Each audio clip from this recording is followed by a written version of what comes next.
23 inches, 10.3 pounds. Yeah, our fifth.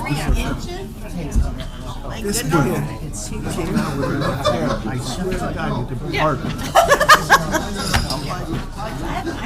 But the kids are big. My daughter's a solid 6 foot. My son is a solid 6'2". It's a different background. The kids. Come by it on. Yeah, he's better. I don't know why he's here. Okay. What's the... Maybe because the update on the French property acquisition. No, it's what the local property did. Good evening, everyone. Welcome to the May 20th City Council meeting. Do we have a representative from the... Yes, sir. Let's pray together. Heavenly Father, we thank you for this beautiful day that you've given us. We thank you for the rain, Lord, that is provided for our fields, Lord, which soon will be in bales of hay. We thank you, Lord, for your many blessings. We thank you for these fine people here today who have committed their lives to service to our community. We pray your richest blessings upon them. We thank you for your love and grace, and we just pray that you'd multiply their time with their families, with their friends, for the sacrifice they make today. In Christ's name, amen. David, would you open the meeting with a pledge? Pledge allegiance to the flag of the United States of America and to the republic for which it stands, one nation, under God, indivisible, with liberty and justice for all.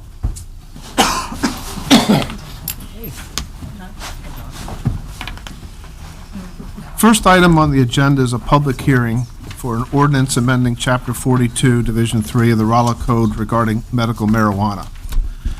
Before we start, and for the benefit of our visitors and those watching at home, I would just like to give some context to this particular issue. So in November of 2018, the state of Missouri passed Amendment 2, which will allow, under certain circumstances, the use of medical marijuana. Since that time, the state has further developed the various parameters on the how, what, why, and so on and so forth. Where we are today is local governments could address the time, manner, and location of the various components of the medical marijuana amendment. However, without undue burden is the way that language was written. So city staff a few weeks ago took the unusual step of drafting a rough idea on what an ordinance was looking like, and that was based upon our own internal geographics. It was based on what the parameters, what the state will allow us to do or not do, and it was looked at what some of the other cities throughout the state of Missouri are doing thus far. The city council reviewed that and then sent it on to planning and zoning for action. So that's not a typical step that we do, but this is a little bit of an atypical process that we're doing. Planning and zoning had a public hearing. They reviewed it. They made their recommendations. Those recommendations are incorporated into the ordinance that is going to be presented tonight. So our next step here as a community is a public hearing, which will be done tonight, followed by a council discussion, followed by the first reading of the ordinance. Within the next 2 weeks, citizens could then contact their local council persons or our office with any further comments or inputs that they have. In 2 weeks, we would come back, have the second reading, and then presumably pass that ordinance. At that time, amendments or changes could be made as well, based on what council hears from the local citizens. So that's the process. So John, you're going to start with a primer?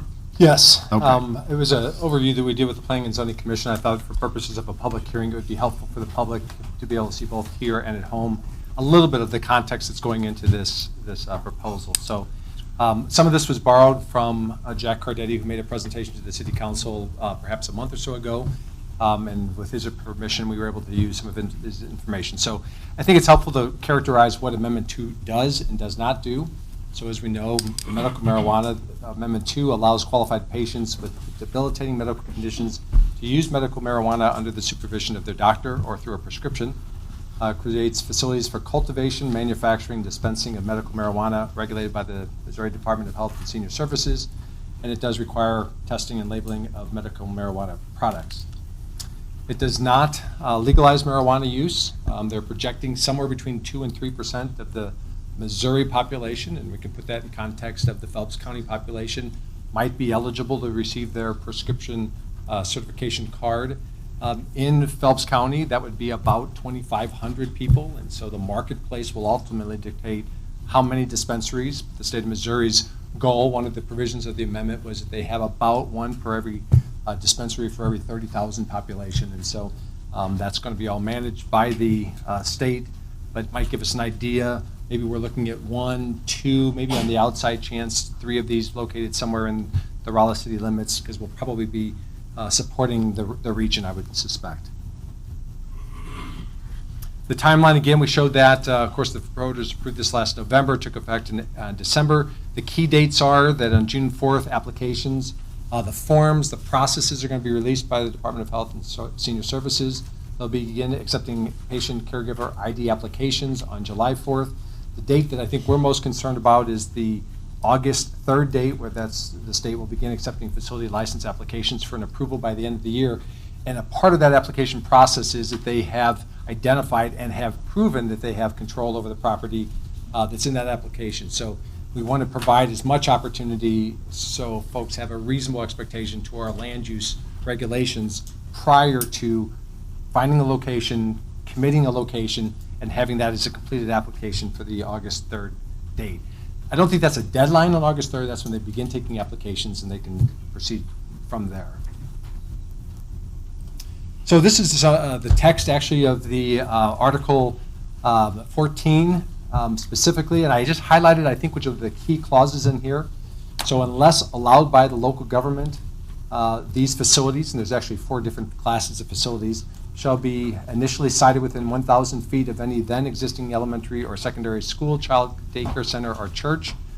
No local government shall prohibit through the enactment of ordinances or regulations that make their operation unduly burdensome, and that the governing body has the ability, as the mayor said, to control or regulate time, place, and manner of operation. So while the Constitution said no more than 1,000 feet, the authority is granted to local authority to reduce that distance based on our own community's needs.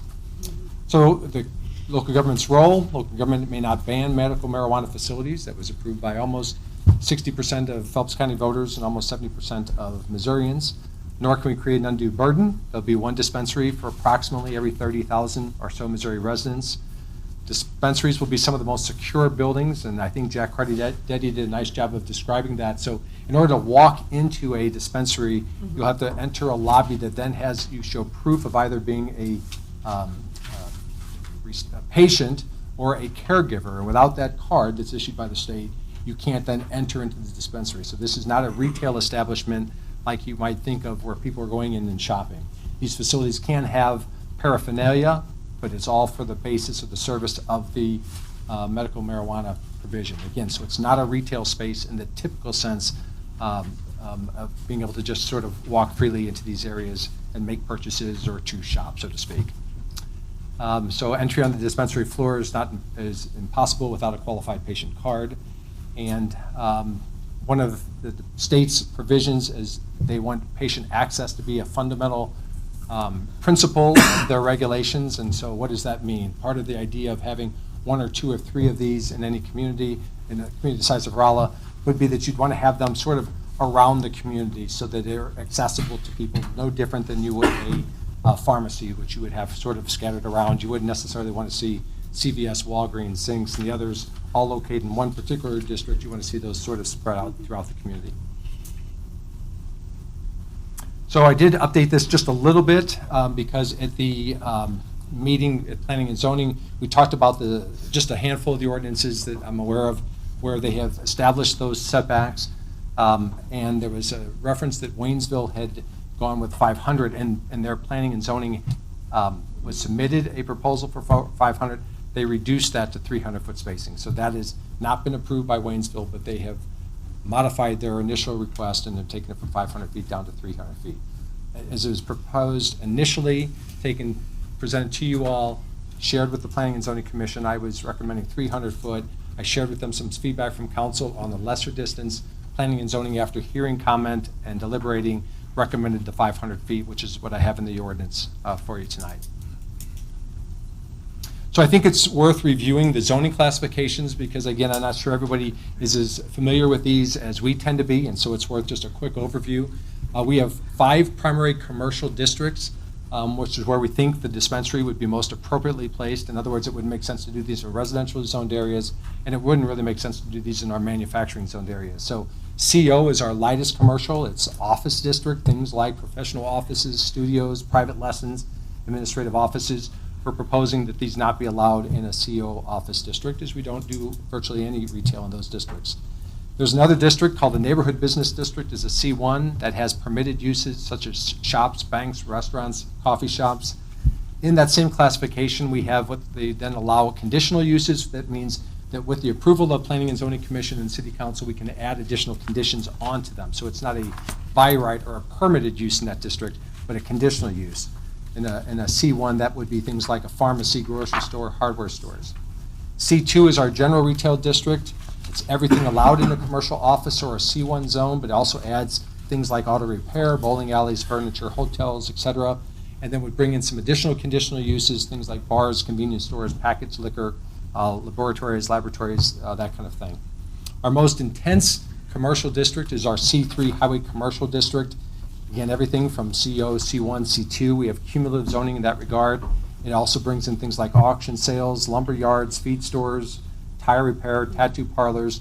And I want to just mention the sexually oriented businesses only because it's one of the 2 business classes that we actually have a spacing requirement on. And our requirements say that you can't do a sexually oriented business, which is a legal business in Missouri, but it can be regulated, restricted in communities. We have a 700-foot spacing between any sexually oriented business and their churches, schools, daycares, and we included in ours even from residential zones.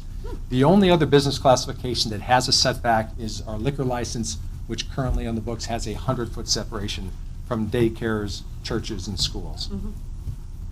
Then the last district is our city central district, and it's interesting the way we classify our city central district, where you tend to want to think of sort of the shops, but actually ours allows everything in C1, C2, and C3 zones, with the exception of mobile home parks and sales, so and residential uses. So it's a broad definition, but by the very space limitations, we're not expecting to see the big box kind of retail in the downtown area. So small businesses, small shops, retail, those are very competitive in our downtown area.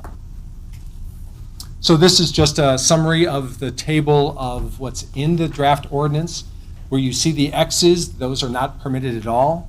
You'll see under, for instance, the medical marijuana dispensing facility under C2, we're proposing that as a conditional use, and then a permitted use in C3, CC, and not allowed in the manufacturing zones. And while we're going to actually have our regulations addressing things like the testing facilities, the infused products facilities, and the cultivation facilities, quite honestly, we really don't expect to see any of those in the Rolla market, but we want to have the regulations on the books in case somebody comes along with an investment to do those kinds of projects. Yep. Can you go back to the last slide? I just wanted to quick ask, just to clarify, anything that would be conditional use, you'd have to go through a process to get a permit to do it there? Correct. Which means going back before planning and zoning and then city council for review. Okay, so C2 for a couple of those would be that? Yes.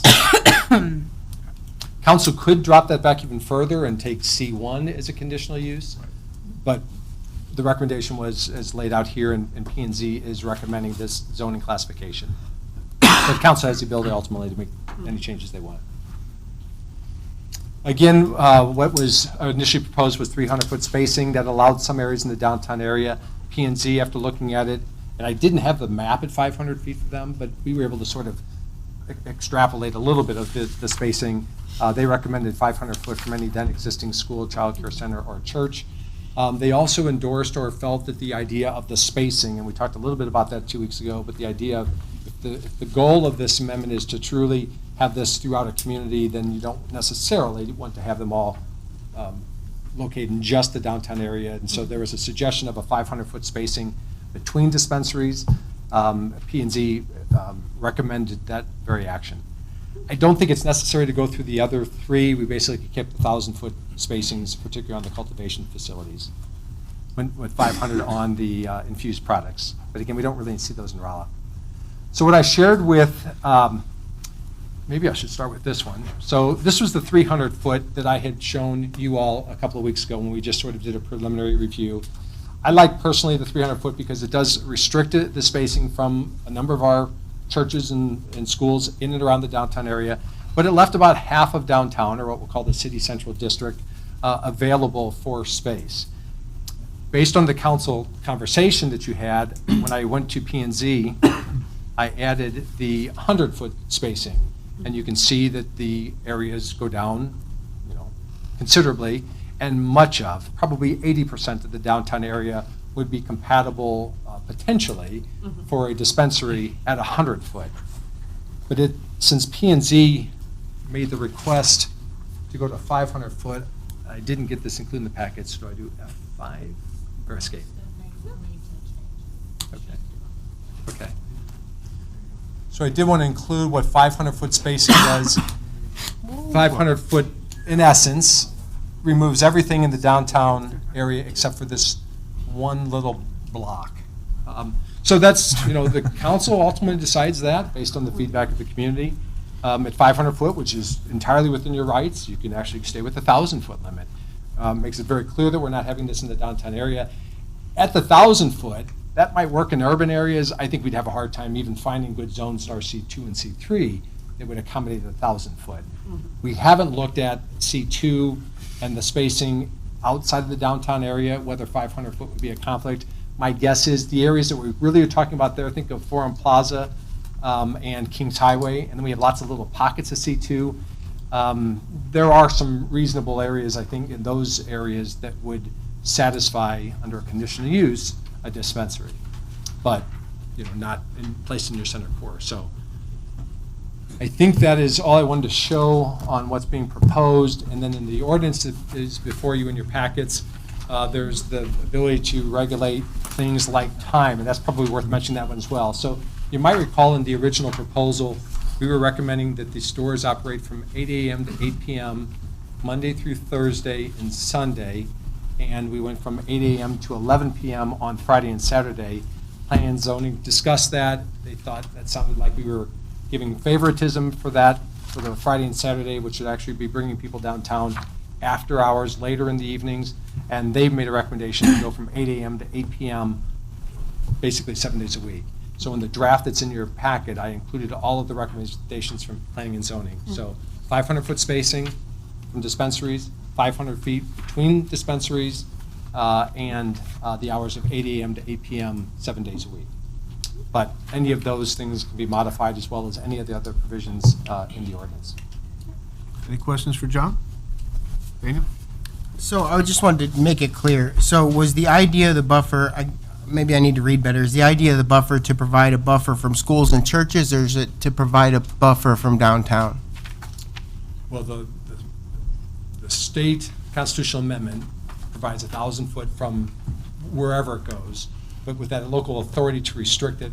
I think P&Z's recommendation was to pretty much exclude the downtown area based on that 500-foot spacing. So P&Z specifically, you believe they're trying to specifically not have this industry on Pine Street or downtown at all?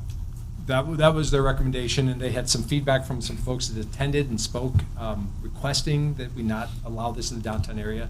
So I don't know specifically, but let's see, Jody was there. There's your first meeting. Jody, First Planning and Zoning Commission meeting. was the recommendation made, was the buffer made with the idea to provide a buffer and alleviate downtown from the industry, or was it to provide a buffer from children, churches, and schools, things like that?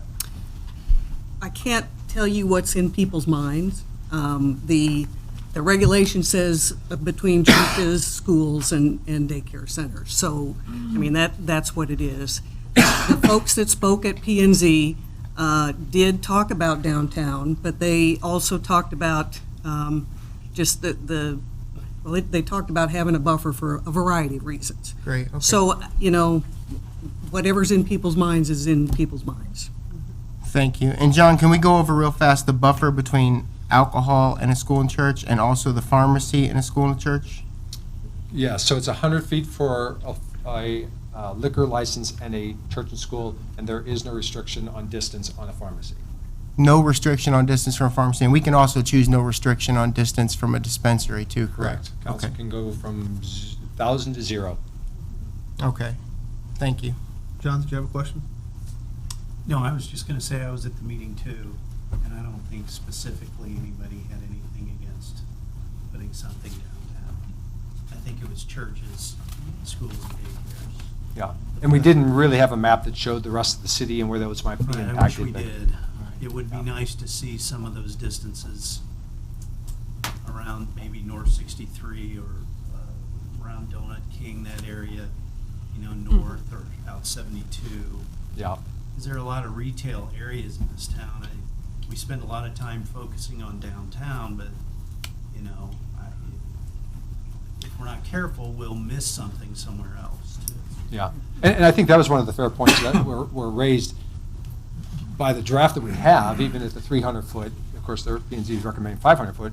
We weren't saying these need to be in the downtown area. We're saying as people are looking at options, they can be in C2 with a conditional use or C3 or CC. So there's lots of areas throughout the community where this would be permitted as long as they can hit that spacing requirement. So a couple of the issues that were brought up by the members of the public who spoke were worry about parking issues downtown. Parking's a problem, and having more businesses will make parking even harder. But so that issue was brought up, and the other issue that was specific to downtown was that the folks who were speaking wanted to make sure that our downtown remains a family-friendly area. So those were the two sort of specific downtown. And there was a question about whether a dispensary would affect property values, and I forgot about I didn't have any information that would say that would be the case.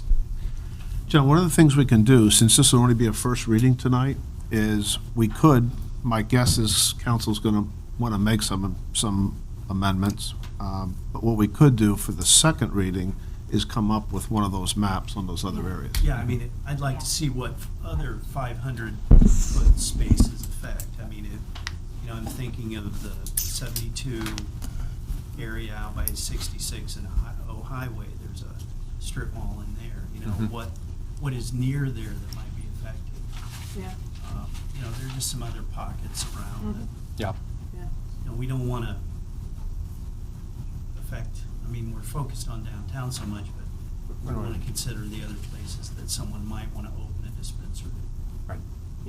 Rachel? No, I was just gonna say, I was thinking the exact same thing as John, because I was trying to think Kings Highway has an Islamic center, but how much of that would be taken out off of Kings Highway, because that seems like that would be another kind of area people might want to put a dispensary. And I noticed Hope Lutheran on 6th and State wasn't on the map, and so I was like, how does that cut into going towards the Bishop end of the downtown area?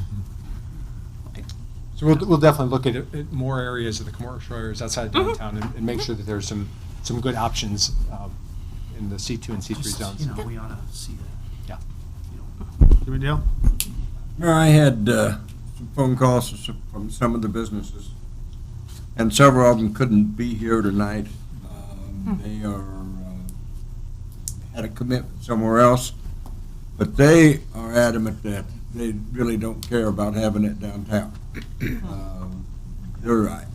If it's going to put one downtown, they say leave it within 500 feet at the max. I don't go any lower than that. But they were adamant about the progress that they have made in upgrading the downtown area and the progress that they've made down there. And I think they have made some great progress downtown. And there's more traffic down there than there has been in some time.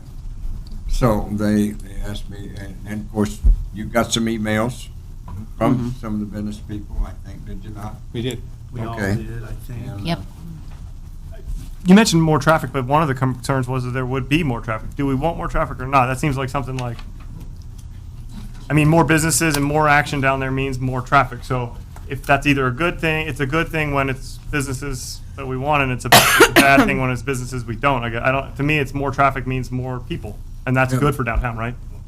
I take your Just point. a question, because people have used it on both sides. Like more traffic, it's great for downtown. Then people are like, these dispensaries are going to cause more traffic. I mean, and that's bad for downtown. So. I also think that some of the people we heard from Downtown Business Association members. I think you all got the same emails I did. You know, they're invested, so I think their opinion does have some weight. And they've got 20 years in improving the downtown area. Now, whether or not, we don't know what impact this is gonna have, if any, you know, if it's but they're the ones that have tried to build a business in that part of town, so I think we need to take their opinion seriously, just because they've got skin in the game. Well, there's any number of this. We don't have to figure that these individuals have to park right in front of the dispensary. They'd be able to use public parking also. Most of them can walk to some extent, surely, as they're people that have illnesses, but the benefits of the marijuana work for them. The dispensaries themselves aren't going to be a retail business. It's not going to be where someone comes in and cruises around. You're going to take care of your business and you'll leave. You know, it's not where you're going to be able to administer the medication to yourself.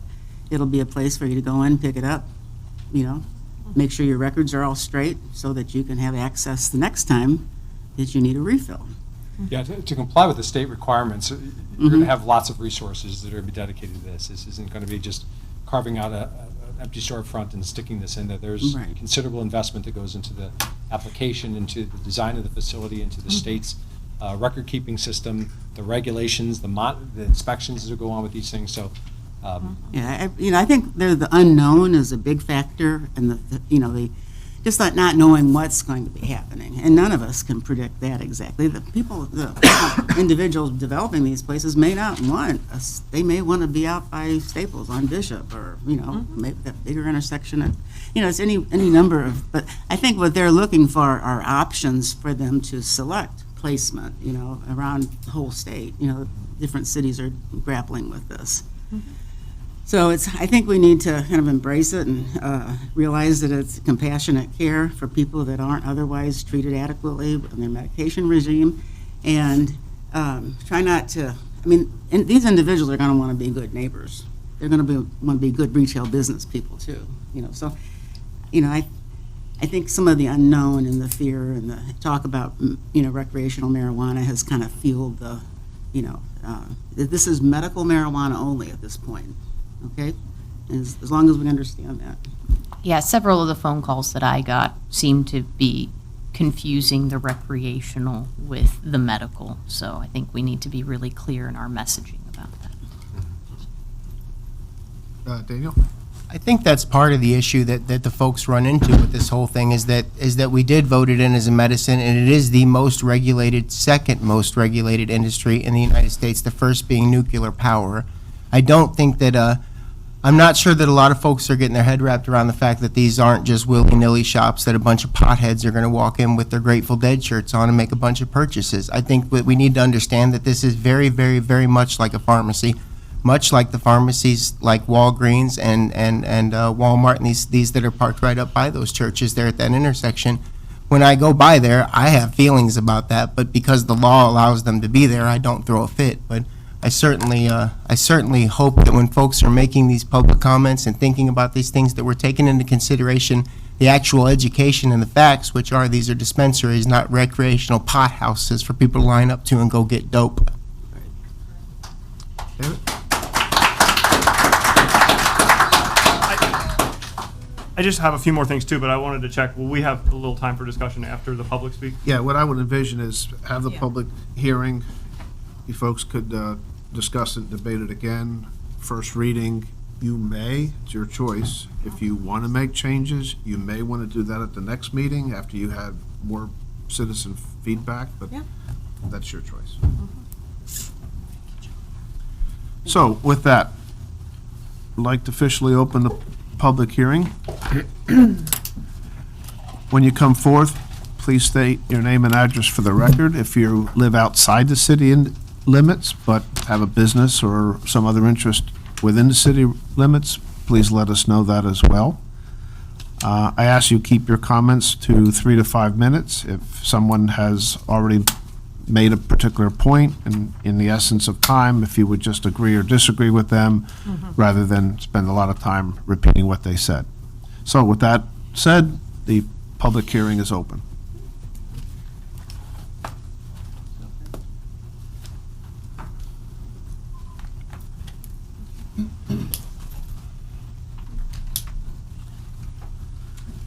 Russell Schmidt, 702 Larry Lane. And I started to watch the council meeting last week, 2 weeks ago, I'm sorry.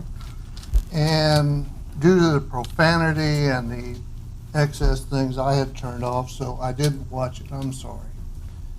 But I did hear that there was a person that was brought into the community to talk. I don't know who that person was. I don't know his, he was a lawyer from what I understand. And following that was another individual who is known in the community. He's part of the school board. He's president of the school board. He works with the school trying to help persons. He has a business, Prevention Consultants of Missouri, does whatever he does there. And so I didn't listen to either one of these groups because of the profanity and the excess that was presented by this group, and I was offended by it. But that's beside the point for tonight. One of these people that was presented that night talked about unicorns in the street and how great they were.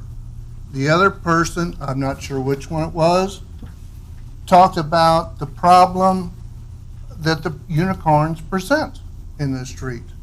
And as profanity is okay, he talked about a little bit about the crap, the urine, the other school people, persons that are hurt by this type of activity. I talked to, and I was moved by what I heard. People tell me what happened. And I went to the schools and I started talking to what the people said in the schools about these issues. And yeah, medical marijuana will issue things and it caused problems.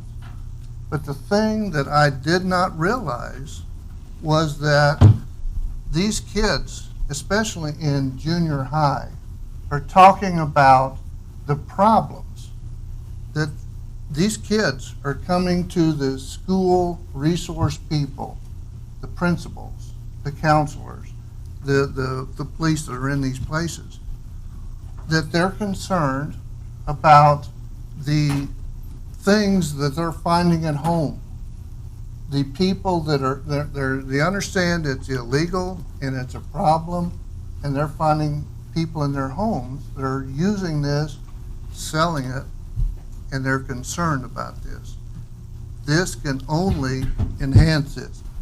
Medical marijuana is coming to Rolla. I can't help that. That's a fine thing. I have a son who would love to take medical marijuana for his pain. I have nothing but good things to say about medical marijuana. That's not what I'm talking about. I'm talking about the people that this is going to bring to your community. I've talked to several people over time that were going to Colorado, wanted to have a vacation in Colorado. They talked to their friends, their family that were going to Colorado, and they wanted to go to Denver. Those people that were out there, all of them said, you do not want to go to Denver because of the dispensers. Now, out there, it's legal, whatever, but before that, they said, you don't want to come here. It's not the marijuana. It's the people that it drags into your community. And if we put that downtown, what are you going to do? You're going to bring those people downtown. I've talked to people in California, people I know, in law enforcement, San Jose, San Diego, and San Francisco. You do not want to go to those towns because of not the marijuana, it's the people that it's bringing into those communities. If that's what you want and you're downtown, go for it. I can't help you.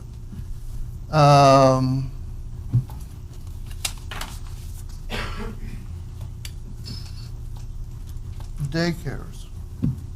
If you think that, and I'm blowing smoke, and this isn't going to happen to Rolla, that all of this talk that these downtown businesses are talking about, that it can't happen here. There is a really, really nice daycare center in this community, and it's on a busy street. And I go through there, and probably y'all do too, twice a day or once a day or whatever. And I used to love to watch those kids, and there was a wire thing about that high, and those kids would be having a big time. The playground equipment was great. The people that were working there were well dressed, they were nice, they were well kept. And I would see people from all nationalities, all religions, leaning over that fence to talk to their kids, to intercourse with their kids and the people working there. 3 weeks ago, I went by that, and all of a sudden there's a solid wood fence around that facility that is keeping everybody from interacting with their kids. Why is that? Because they could look out and see what was happening. What the kids could see what was happening outside of that fence. And there was drug use, there was sales of drugs, and there's other kinds of things going on around there. And this is just an interaction, this is just a symptom of what's going to happen if you bring this totally downtown to these people that have spent millions. They have pledged their life to build these things downtown, and it's just now happening. It's a beautiful place. It's a people place. And they understand what's going to happen. They are already picking up crap off the floor, off the street, before they can open their store. Kids walking through the area, walking through yellow water on the street. And that's what you're bringing in here. San Francisco, San Jose, and Denver are perfect examples of what this could turn into. And this is what you all want? This is what you all want in downtown? When people have sacrificed their lives, 20 years of their lives, their life fortunes, to bring something to downtown that is fantastic. I can't find this parking spot. I can't find this parking. How can this be? Find me a pharmacy on Pine Street, Main Street, State Street, Main Street, Elm, Olive. Find me a pharmacy. These are the people that produce stuff that people need all day long. There's not one of them around there because there's no access. There's no place to park. There's no reason for them to be there. They're in C2s. Why don't you put this in C2 or something else for that reason? Sorry to take your time. Thank you. Thank you. Next, please. Justin Deller, 1107 Strobach. I just wanted to say that me and my wife just recently moved here, and we think this is a great town. The community is great, and my aunt has cancer, and my grandmother is 85 years old. And my grandmother just tried CBD for the first time the other day and was amazed at how well it worked. And my aunt could use medical marijuana with her condition, but she can't. She can't get up, she can't move around. And when you talk about the community, it's the community. It's not like it's going to bring in monsters or horrible people. It's the same people that go to the pharmacies. Instead of taking 17 pills, they take one. Or, you know, it's the same people you look at every day. It's just, it's a different form, a different medium, and it helps them a lot better than taking all these pharmaceuticals from these pharmacies. That's all I wanted to say. Thank you. Thank you.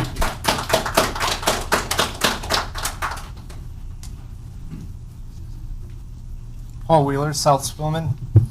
I don't think there's any reason that downtown should avoid any opportunity for business. I'm going to practice brevity, but you know, some of the statistics of the need for medical marijuana, I almost dispute them because, I mean, they're handing out Prozac like candy at the community health center. And as somebody who suffers from, I'm like shaking right now because I suffer from crippling anxiety and depression. And this is going to be helping people. These aren't going to be vagrants. I mean, we might have to change the infrastructure as a community, but Denver spent about $300+ million on changing their law enforcement and their infrastructure to process the needs of having dispensaries in their state. And the first year they made over $500 million, which went to education, which went to amazing things. I think this is just nothing but a profound opportunity for this town.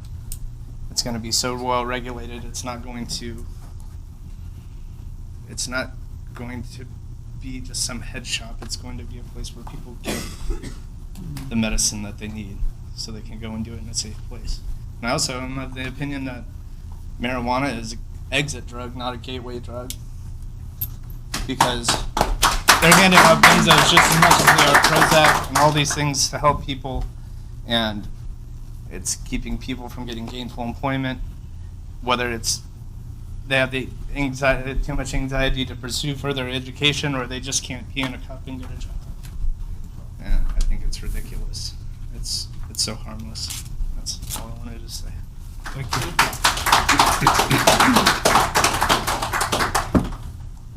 Well, I like the notion that, I'm sorry, Richard Hall, and I live on Christopher Drive, and I'm actually a mile outside of town. I do like the notion that it's not about the pot, it's about the kind of people, which I've always said was true. People aren't really opposed to marijuana so much, they're opposed to the kind of people that smoke marijuana. Like me, I'm one of those people, by the way.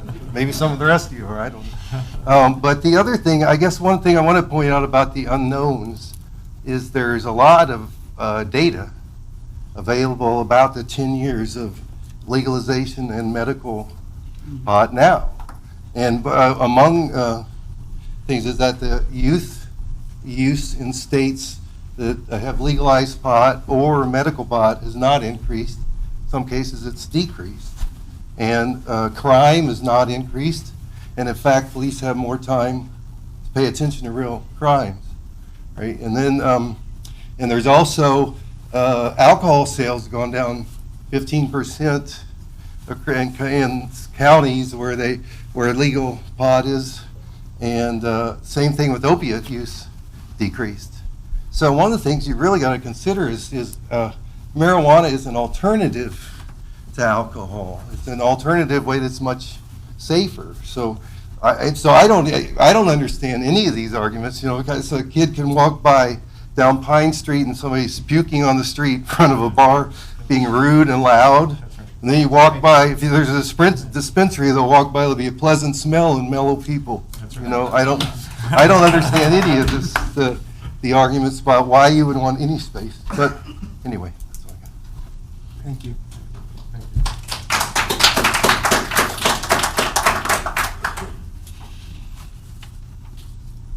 Hi, my name's Scott Mikey. I own the Peace of Mind store on Pine Street.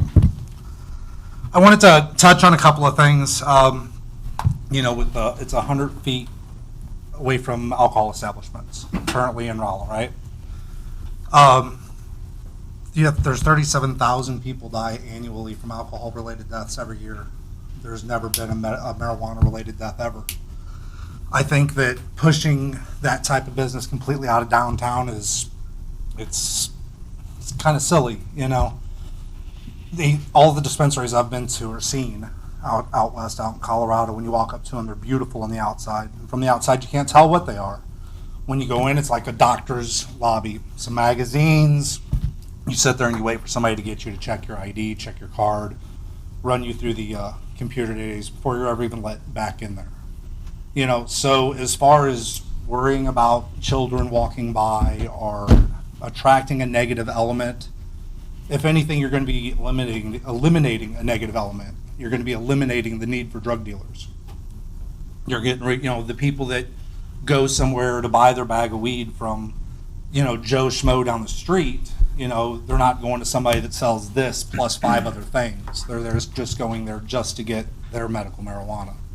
So that's going to help a huge. As far as downtown being perfect, it's definitely not perfect. You know, we've walked vomit off of this, you know, from the sidewalks many times. It is what it is. And just keep that in mind when you're voting on this. You're pushing a whole industry out of downtown. I know that I'd heard Mr. Butts say that he didn't think that you guys would have to deal with the cultivation and the manufacturing side of it. But I've already sent my money in to distribute, manufacture, and distribute in Congressional District 5. So that's this congressional district. I'm not saying necessarily in Rolla. 8. Huh? We're in 8. 8. I'm sorry. 8. Yeah, 5 St. Louis. And in this district, and you know, there's over 700,000 people here in this district. Only 19 people are going after a dispensary at this point in time. So you figure that's 36,000 people per dispensary. If you're figuring everybody. This is for one store, to grow, manufacture, and distribute. You're talking about $16 million annually. You know, it's a huge investment. Can you stop that for a second? Sure. I was under the impression that a person could only be in one of those. You can have 5 dispensaries, 3 grow operations, and 3 manufacturing centers per corporation. Okay, that's not what we were told. I thought we were told you're a dispensary, you're a grower, you're this, you're that. Nope, you can hold 3 licenses as a grower, 3 licenses as a manufacturer, and 5 licenses as a dispensary. Okay. That's in them in the that 2. issue coming up, but Yeah. I asked specifically in a public setting, that's why I remember it. But that's okay, that's not But relevant. the big thing I'm just Keep saying, going. downtown, it's not going to affect it in a negatively way. I heard the gentleman before me say something about attracting a negative people or bad people. Here, you're going to attract whatever you're putting out there. If your city is put together well, you're going to attract those people. There's going to be 19 other options, you know, in this district for people to go to. You know, but you want them to come downtown, because if they stop in there and pick up their medicine, chances are they're going to grab lunch right up the street. So that's all I wanted to say. Thank you. Thank you.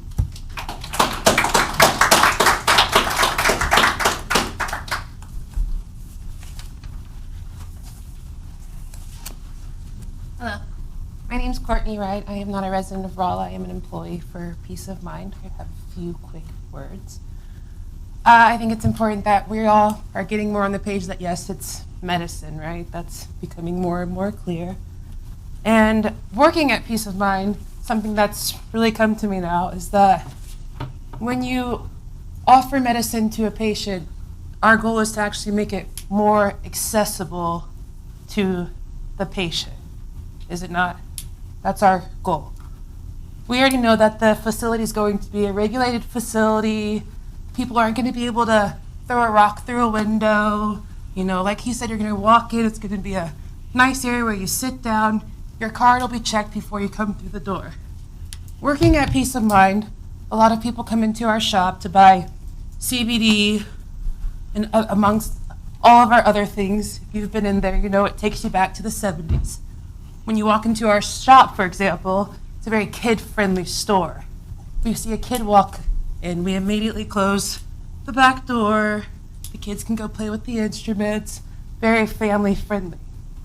But what I noticed from working there is that a lot of our customers, and I'm not a doctor, but patients right now, Peace of Mind in downtown is accessible to them because they don't have a car. We don't offer public transportation to every single person in our community. It's really vital that you have a vehicle to get where you need to go. And a lot of downtown is a very accessible place for a lot of people in our community that can just walk downtown and walk around safely. I'm here in Kings Highway. I don't have a car. I'm gonna have to ride a bike down Kings Highway. What if I can't afford a helmet? You know, to just ride a bike down Kings Highway. When I have downtown that has crosswalks, that I can walk the street, cross the street safely. The police station is downtown. If there was ever any issue, they're right there. There's 4 bars downtown. And I'm so happy that they're downtown because the police station's right there. They're just a call away. We had one theft incident where the cops had to come to Peace of Mind. The cops said, we've never got one complaint from this business. We were shocked when we got a phone call from you. They were there within 2 minutes. There were 2 policemen at our door there. If this is such a scary thing for so many people in our community, and let's get real, yeah, there are going to be the people that maybe try to break in. That's why we have to have bodyguards and armed people there on the facility 24/7, protecting what's there, protecting our community. Me personally, not just as an employee, but as a citizen, would feel a lot safer if knowing that there was a facility by a police station that I can walk to. And if there was ever anything, they're just a block away. I could probably scream and they'd hear me. So, again, it's medicine, and it's about making it more accessible. When we voted in November, you guys all saw. I've been out of the country for 7 years, and I came home and jumped right on board. I'm from Phelps County, graduated in St. James in 2010, and I jumped right on board, and I was shocked to see and amazed to see how many people are on this side. Because I never saw an opioid crisis in Dubai, in India, in Turkey, in the Middle East. I never saw it. But 91 people die every single day, every 3 weeks. In America, the amount of people that died on September 11th die every 3 weeks from opioids. And any alternatives that are being presented in our society that are a healthier alternative, we need to make it more accessible for our community. And not everybody can just get in a car, drive down to North 63 or up to Kings Highway and feel safe walking around. It needs to be accessible to all, no matter if they have no legs or if they own, a $20 million mansion in Rolla. And that's all I'd like to say. Thank you.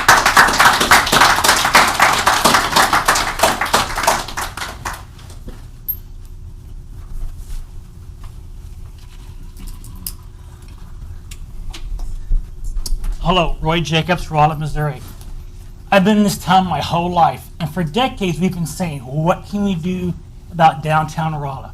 How do we bring jobs? How do we bring businesses? And here we have a gold mine wanting to come to downtown Rolla, and we're arguing about it. We're fighting about it.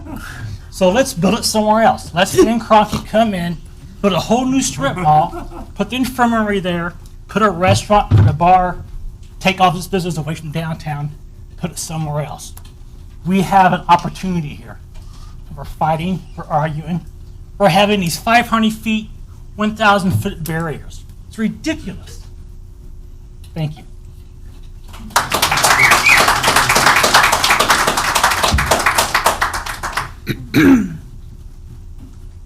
Hello. Ben Bell II, Forum Drive. I also own Giddy Go Coffee House. When my wife and I first took over the shop back in 2008, we were at 11th and Pine. And within a year, the house that was directly behind that opened up, and so we decided to move in there because it was a lot easier to help build that business. I've honestly seen more problems with alcohol in all the years that I have owned the shop than I have from anybody using cannabis. There were quite a few sleepless nights of listening to drunken students going to and fro and stumbling, and I've had vandalism. I had my window busted out on my car one night from a drunk individual. I've had my wife's car broken into, all while we were sleeping. And I think, to touch on what Roy said, I think we're sitting on a gold mine here of a lot of tax dollars just waiting to come into town. And then I think if we put a 500, heaven forbid, 1,000-foot range, I really think you're pigeonholing where these people can do business at. Without having to look at the maps, I'm not sure what districts you're looking at or what areas you're looking at, but I really, really think that everybody needs to stop, get fully educated on the matter, and see where we can go from there in regards to, is this going to be a good thing for the downtown district? Is this going to be, a good thing for the Rolla community? And honestly, I think all the answers are yes. I think it is a good thing for the business district because, like everybody else that has spoken before me has touched on, these are heavily regulated individual operations that are under strict state scrutiny. I think we need to take research from other areas. I've been to San Francisco, I've been to LA, I've been to San Diego, I've been to Denver. There are some unsavory areas within those communities. But every time I walk those streets, it's because of alcohol. It's not because of the cannabis and the dispensaries that are in those communities. It slows people down a little bit to where alcohol, it slows you down, but it also can agitate you. It can amp you up. It can get you riled up. The littlest things can set people off when they're under heavy amounts of alcohol. This is a lot different. And I think the more that people learn about all of this in the cannabis industry in itself, they're going to find that there's a lot more helping than there is harm. So, I really just advise each and every one of you to do your own research, delve into the facts, scrutinize it. That's fine. It should be scrutinized. Every decision that we make should be scrutinized, and it should be gone over and over and over again until we get it right. But I really think that, especially in my location where I'm at now, I'm on just outside of the downtown business district. But I tell you what, I've had more problems with that smoke shop being next door, and the individuals that go into that smoke shop that walk down there, I see them walk down every day, and I see them buying pints, and I see them buying fifths, and I see them buying cases of beer, and then I see them walk off. And then what do I find hours later? I find trails of empty bottles and glass bottles and beer cans. And that bothers me. I've had to have Rolla PD come down to trespass people off of the properties, even though they're not just directly affecting me, they're affecting Penny upstairs who owns Purple Strand. They're affecting Denny who owns the building when he's coming to and fro, and his wife who comes to pick up the paperwork and handle, her cats, or tend to her cats. That, there's more problems with the alcohol than there is with the cannabis, and I really think we just need to focus on the cannabis and then laws within, and just go from there. Sorry if I'm stammering a little bit over. It's something I'm really passionate about, so thank you. Thank you.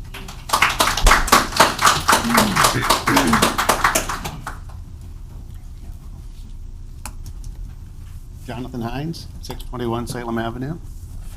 I was at the Planning and Zoning meeting, and medical marijuana is the law. It's coming. It is primarily for our discussions to emphasize and remember this is about medical treatment. Yes, there are some people who might not be what you would call the upper crust of society that need medical treatment, but they need it. I've known people who have benefited personally. I've known people who used it to withdraw from opioid addiction when it was their choice of break the law or remain an addict. The issue is the proper implementation of the law. Policy should be done in an objective manner, not necessarily as moving as they are from personal stories and business initiatives and desires, or tax dollars. At the federal level, this is viewed as a substance no different than cocaine, heroin, or fentanyl. We are keeping it legal, making it legal in Missouri for medical purposes. The implementation of this dispensary, once done, is done. Err on the side of caution. You can make it smaller later if you decide, you know what, we don't even need any standoff. You could zero it out in 3 to 5 years if there's no problems and make there no standoff. But you can never make it any larger because they will be grandfathered in. If there are problems, it's too late. That's why I supported 500 feet. Not because of any business, downtown, people, none of that. You can only get it right once, the first time. If it's too small, you can't fix it. But if later you say, this is not a problem, it's well run, well regulated, the people coming and going don't create any issues, it's part of the community now, you can reduce that zone. That's why I support 500 feet. So, thank you. Thank you.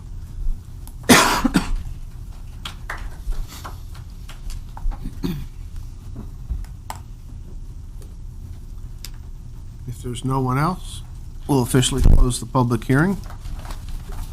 Council comments? I've got Jody? some comments. So, as we've seen and heard tonight, and as I've seen over the last couple weeks, this is a topic that has a lot of emotion attached to it, and that's on all sides, even in the middle. I mean, people who are neutral are emotional about being neutral. So, so I got to tell you, as a council person, I have been struggling over the last couple weeks with this topic because I have personal views, but I've also heard from a lot of folks in the community who I respect very much, and their views do not match mine. So as a council person, how do I resolve that? I've thought a lot about it, how to reconcile those personal views with what's good for Rolla. So just so you know, my personal view is that, to me, logically, these should be treated like pharmacies, because I think that's exactly what they're doing, is we're dispensing a controlled substance through a prescription from a state licensed physician. So that's my personal view. To me, that makes sense. However, I have a lot of folks that I've talked to and I've listened to who feel that there are other issues that I may not be seeing or I may not be personally impacted by. And those residents feel that some sort of a buffer is needed. So I understand and I sympathize with those views. And again, they're a little bit in conflict with how I see things. So what I've come to the conclusion is that the city staff, when they were doing the work to come up with this draft ordinance the first time, city staff did a lot of work. They looked at a lot of other places where this was happening. They have looked at how well things have been done in other places. And I got to say, as a city council person, I'm going to trust my city staff work. And for me, the best compromise between my personal views and the views of people who don't agree with my personal views is that the 300-foot buffer zone, for me, makes a lot of sense in terms of a compromise position that will be good for the city of Rolla, but that will allow folks to get the medicine that they need to take care of the conditions that they have. So that's where I'm standing, Mayor. Thank you. Daniel? I do think a couple good things have come out of this. One is I think we need to start working on the parking situation. I think that's number one. A couple things that I'd like to address is that yes, there are these folks. They're not going to make a huge impact in front of these shops. In fact, a lot of these shops you don't even see the comings and goings of these folks. That there's just not a lot of people. But the ones that do, they tend to stick around in these areas where these dispensaries are, and they tend to spend money shopping, eating, things like that. I did hear you, Jonathan, and the one thing that I can say in return to you, I did see that we caught eyes for a while there, and you kind of were directing a little bit at me. What I would like to tell you is that I trust this council. I don't know what's going to happen at the end of the night, but what I can tell you is I trust this council to do it right the first time, because that's the standard I think should be set with the city council here in Rolla. As your government, as your elected officials, I don't think that it's okay for us to go out and keep making the same mistakes over and over and over again. I think it's important that we get it right the first time. And in saying that, I think right the first time, in my personal opinion, is to treat this industry just like the rest of its industry, which is pharmacies, which is medicine, which is doctors, which is referrals, which is patients. And I think that we need to look at that, like other communities have in Missouri, look at that zero buffer. I think it's really important not to restrict this industry and make these citizens of ours feel restricted. I don't think that they should feel like when they go downtown to a dispensary that they're those people that we keep talking about. In the beginning, I told you the stoners that line up for dope, they're not there. I'm not scared of those people, but I also know that they don't exist in the areas that we're talking about. So what I can say there is that as your councilman, and as an elected official in a community that I love more than anything in the world, and with the patients that I see that need this, the addicts, the people with cancer, the folks that really do need this, that you guys sometimes don't see every day, they need us today to make sure that we represent them and set a standard as your elected officials and as the people that care enough to come up here and sit in this seat and give our time and our energy and our resources to you. I think that it's important to remember that we're here for you, and me being here for you means no restrictions. I don't want a buffer between my patients and their medicine.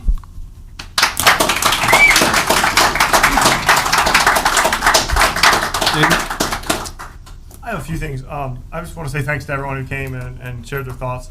Wanted to address just one thing to Mr. Schmidt, since I know he was in opposition to the idea of allowing this anywhere in town. He mentioned one thing that kind of stuck in my head, and that one thing was that his son is one of those people in the community who's not a bad person, not a person who's didn't sound like struggling with addiction or having a downtrodden type person, but that his son sees a need to use this medical marijuana. And my point would be, as a community to everyone that Mr. Schmidt's son, I think, is a great example of who we need to serve and who will benefit from this. We're talking about people who are doctors and lawyers and business people in town, and we're not talking about, you know, the negative connotation we have of people that I think a lot of people have in their head. These are normal people that need this medicine, and I think Mr. Schmidt's son could be an example of that. I'd like to respond to just a couple other things, one of which I've also gotten a few calls and emails from some folks, one or two of which are downtown business owners. So I was actually curious myself. I went downtown and I started asking around some of the business owners because I was curious, hey, are you supportive or not of this? I ended up having an awful lot of business owners say that they were supportive, and I said, well, you know what, I better start keeping track because then I can kind of let people know and present this to the public. So I did get a number of signatures of people that are all downtown business owners. Went onto the second page there of people that were owners in businesses downtown who were in favor of and supportive. I am supportive of allowing dispensaries within the Rolla downtown area. So it didn't talk about an exact footage, but it did say in the downtown area. So I just wanted, and I'm willing to share that with anyone that wants it. I can email it on and let folks David, know about that. a better way would be to enter it in the public record. That'd be fine. If you want to do it that way. Yeah, let's enter that in the public record. Okay.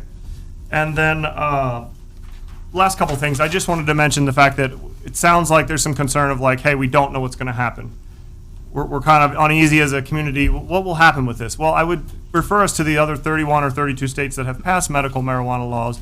I doubt that the citizens of Missouri, if 32 other states had done this wrong and it wasn't working and it was causing lots of side effects that we didn't, unintended consequences, I doubt the informed voters of Missouri would have gone ahead and said, let's do this in our state. So I think that's where we're not the first one to do this, and I think we can see by other states' success at this on the medical, this is the medical side of things, it's working, that we really shouldn't have a large cause for concern. And the last thing I wanted to mention, and this goes down to, I know that we're talking about medicine, which is a little different than recreational product like alcohol. And so I wanted to bring up a few things, the differences that I've seen between alcohol and cannabis, marijuana in this situation.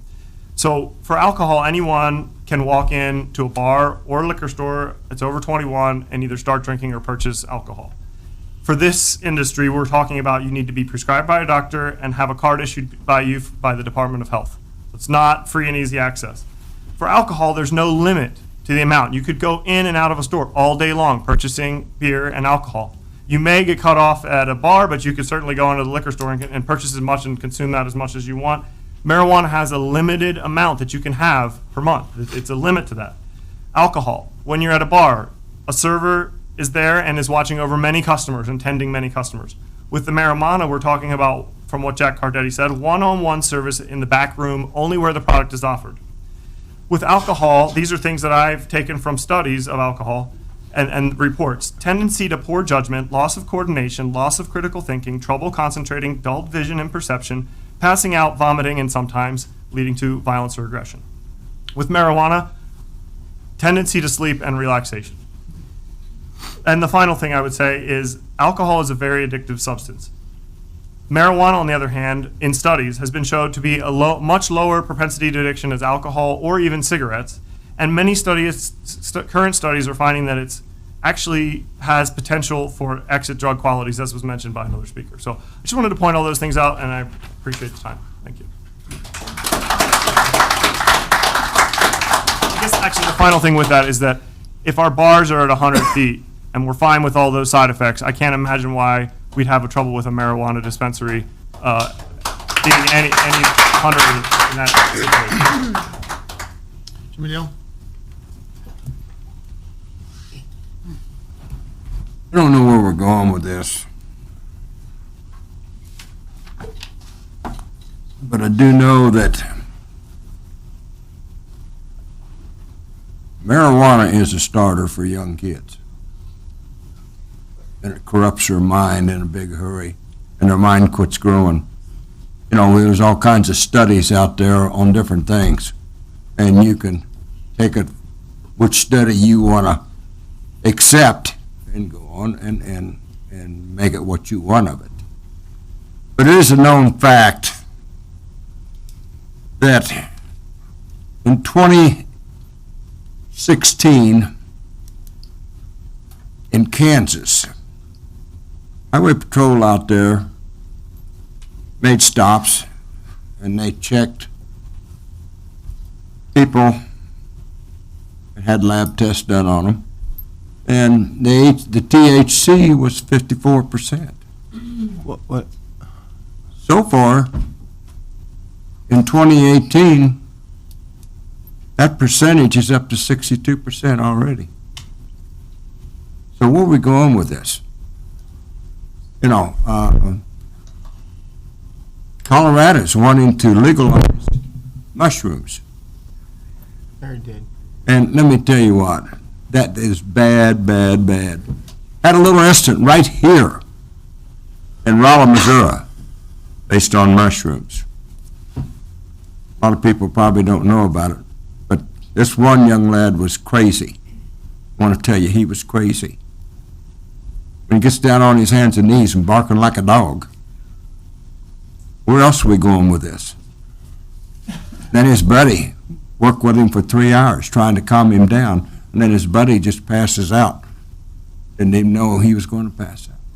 So guys, let me tell you what, it's a dangerous thing, because maybe medical marijuana, but let me tell you, when you take it home and the young kids get it, it's a starter. And I'm going to tell you what, young kids, whenever they get it, I want to tell you what, you hate yourself. You ought to hate yourself, because it's hurting those kids. It hurts their minds in a hurry. So take it for what it's worth, guys.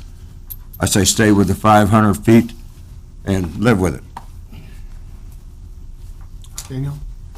I also would like to point out that I don't think anybody tonight has recommended a bunch of pot for a bunch of kids, but what I can say is that those same parents also bring home Percocet, Oxycontin, all the things that we've prescribed. 86 pills per woman, child, and or per man, woman, and infant in Phelps County. 86, and that's why we've had this problem and these overdoses. What I can tell you, and if anybody doesn't believe me, I can't find anything that says that a person can have 64% of pot in them. But what I can tell you is that opioid overdoses and opioid-related incidents drop by upwards to 30% in every community that has done this medical pot stuff. And what I can tell you is that's exactly what Rolla needs, 30% drop in opioid-related deaths and incidents.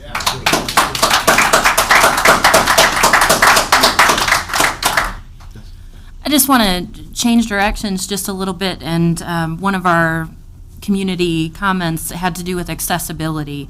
And the 500-foot buffer, whether or not that's people's intention to just limit that industry from downtown, for all intents and purposes, that's what it does. It just completely eliminates these facilities from being downtown. And working where I do and with the population that I do, I think sometimes those of us that live a little bit maybe middle class kind of lives, we have cars, you know, I don't have to worry about my transportation issues, but I work with a lot of folks, and I have a lot of folks in my ward that actually transportation is a huge issue. And if the state law completely spells out that patient access should be a priority, I think that eliminating it from the center of our town is something that we should avoid. So I would be in favor of the smaller buffers, even as small as the 100 feet or none.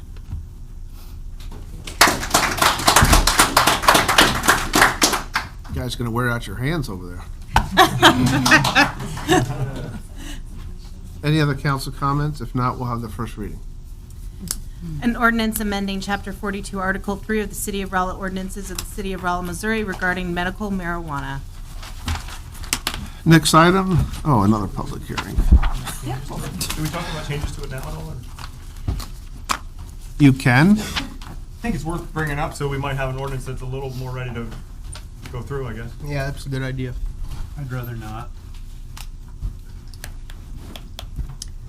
What was that? You passed the discussion. They wanna- Yeah.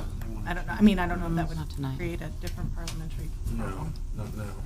Since I've read it, I don't know. If you open the floor back up. Yeah, I don't know that answer either, but, so I don't know if we can do that. That's the short answer. Second answer is, we do have another reading. So I was assuming a council would take some of the feedback and make the changes then. We would just change it at the time of the ordinance there? as opposed to With a bringing one- second reading. Sounded like most of the comments were just. So we're gonna have about another three different discussion, distances. just, we'll probably rehash everything we just. And so if the went over. ordinance, I'm just curious, if the ordinance at that time is saying 500, which it is now, would we be able to amend? Yes. And pass the second reading at that same time? Yeah, you can make as many amendments as you like. There would be voice votes for all of those, whatever changes you want. And then we would have the second reading, presumably in that form, and then you would vote.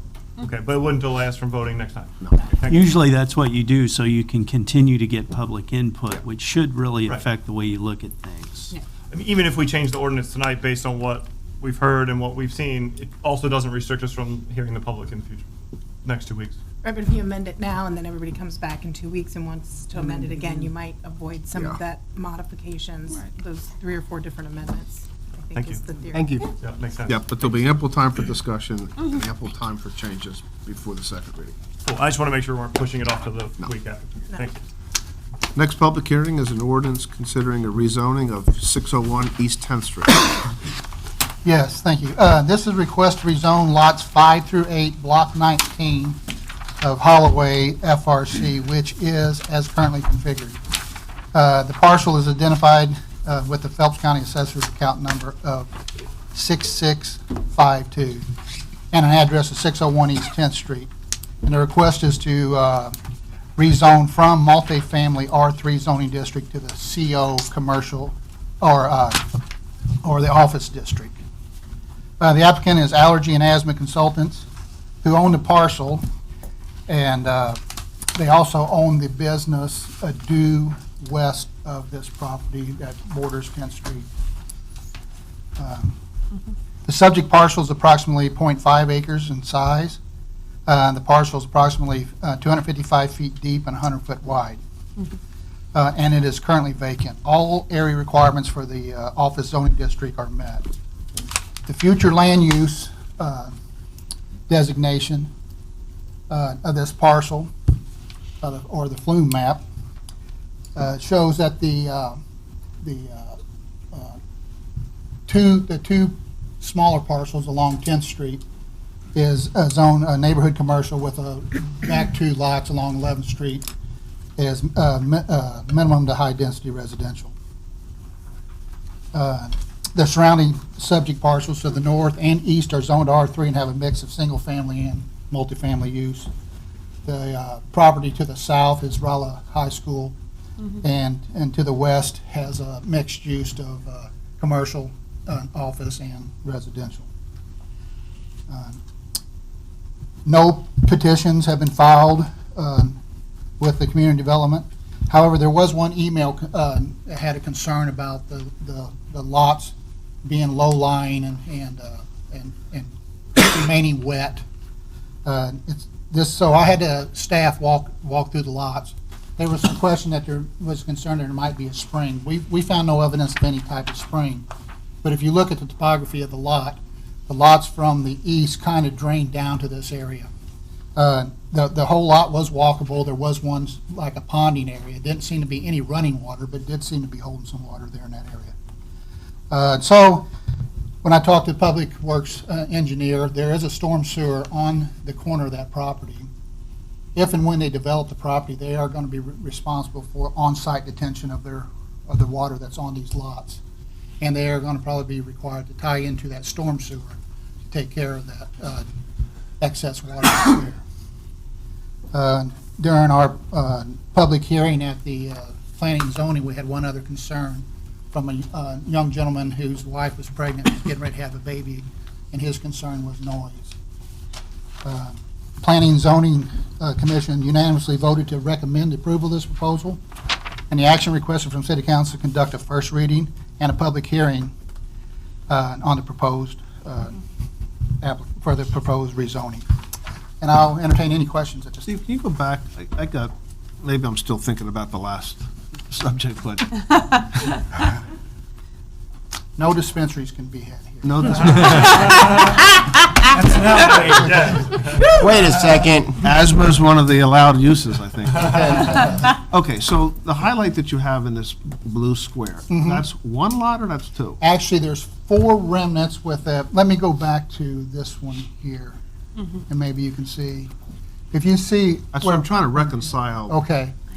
There's actually, at one time, there's 4 remnants, but the owner owns all of these lots. This in yellow hash was an alley that was vacated. Excuse me. Oh, you can't see it over there? I'm sorry. I'm pointing on this one. So yeah, these 4 lots here are the subject. Okay, so there's subject 4 property. lots in play here, and Yes. they're going to zone just 2 of them. Well, no, all 4 zones. This here's the future land use map. It shows that these lots along 10th Street was, the future land use map is designated as neighborhood commercial. This is presently zoned now. It's all zoned R3. Okay, so go back on your flume side. Yep. The request is to zone all 4 lots CO. Yep. That's correct. Okay, I got it, thank you. The purpose is they're wanting to expand their business, for the allergy and asthma, I think they're incorporated or LLC. They want to expand their business and put a new set of offices on that. Okay, thank you. Any questions for Steve? If not, I do have a question, because I just want to make sure that I kind of understand from the language of, be responsible to take of all of on-site surface water. They will be required to tie into the storm sewer. I mean, I went by the lot today, and my shoes got wet walking around in there. Yeah. So when we say that they're required to tie in there and they're responsible for all on-site surface water, but what does that mean in terms of what they, does this have to do with what they'll be allowed to do in terms of their plans? To be approved to build there, they're gonna have to have certain things, because, if it's really, if that has been absorbing a lot of sort of the water and the drainage in that area, and then you put concrete all over it without a real plan, right? That water's going to go somewhere, or if they're building on wet, it's going to break up. Or Well, right now, we can't speculate on what the plans is because they don't have any plans. But no, I just don't understand. Right. I'm new to this, so all properties should be or will be responsible for their own on-site water. For example, you can't purposely push your water off on a neighbor. Okay, but topography comes into play with this. If you're the lowest lot on the hill, they are, yeah. Naturally, you're going to catch a lot of that drainage. Now, we get into a lot of issues where somebody will put up a berm.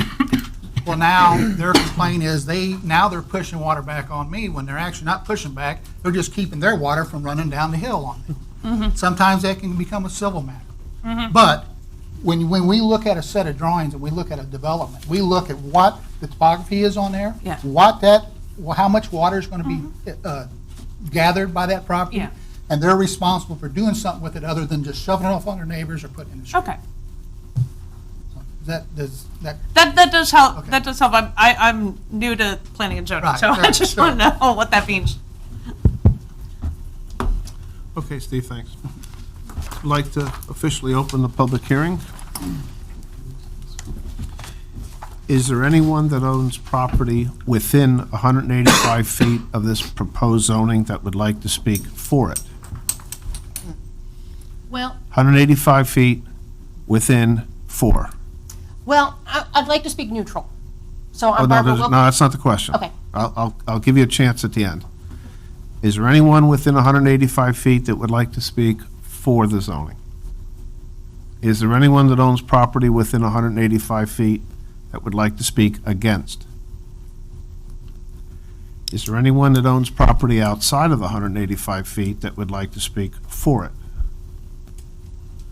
Is there anyone that owns property outside of the 185 feet that would like to speak against it? Is there anybody neutral? I would ask you to state your name and address for the record. I'm Barbara Wilkins. I manage Spring Properties LLC. And the property that we own and manage is the exact adjacent land. So, since he left it up here, this, if you can see that, this duplex right here. I have to pull it over here? Okay, this duplex right here. So it's the immediately adjacent property. And the lot goes from this line to this line, which is a total of 65 street feet, or linear feet along the street. Since those are originally 50-foot street lines, or lot lines, and when the property was subdivided, we purchased an additional 15 feet. We have a duplex there. Everything along that street is either in that block, both on that side of the street and across the street, are either single family or duplex. We have the only duplex. Down here on the corner is a little church, but it's originally a home. And then across the street are all single family. This back here never dries out.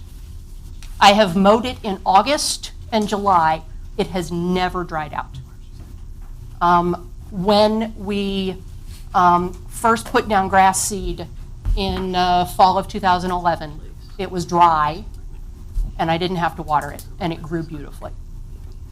I have to cut it all the way into and through November, typically, just simply because it doesn't dry out. As a property investor, I completely understand the desire of the current owner to develop the property. So that's the reason I said neutral, because I understand their desire to develop their property. Right now, it's been sitting vacant for forever. It used to be a garden. It was somebody's garden for many, many years. And I just want to be absolutely certain that they're going to manage that water appropriately. My request is that a condition be placed on it that before any building be done, that a hydrology specialist be consulted to determine where that water is actually coming from. If it's all coming from the surface and coming downhill, or if some of it is coming from below the surface. And I don't think asking for a hydrology specialist to consult and determine where that water is coming from is too much to ask, as a condition upon a building permit eventually being permitted. Thank you very much. Thank you.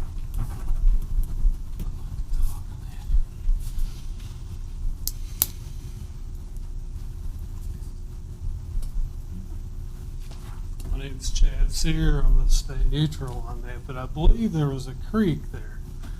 And there used to be a swimming pool across 10th Street in a creek, and they filled it in and done their storm sewer stuff there.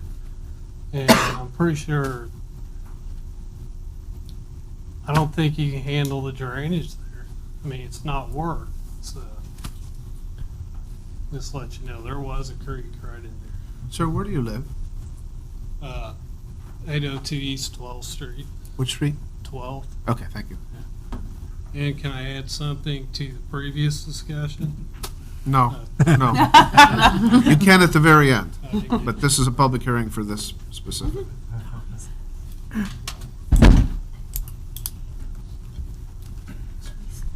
If there's no one else, we'll officially close the public hearing. Any questions from council? I have one for Steve, if I may.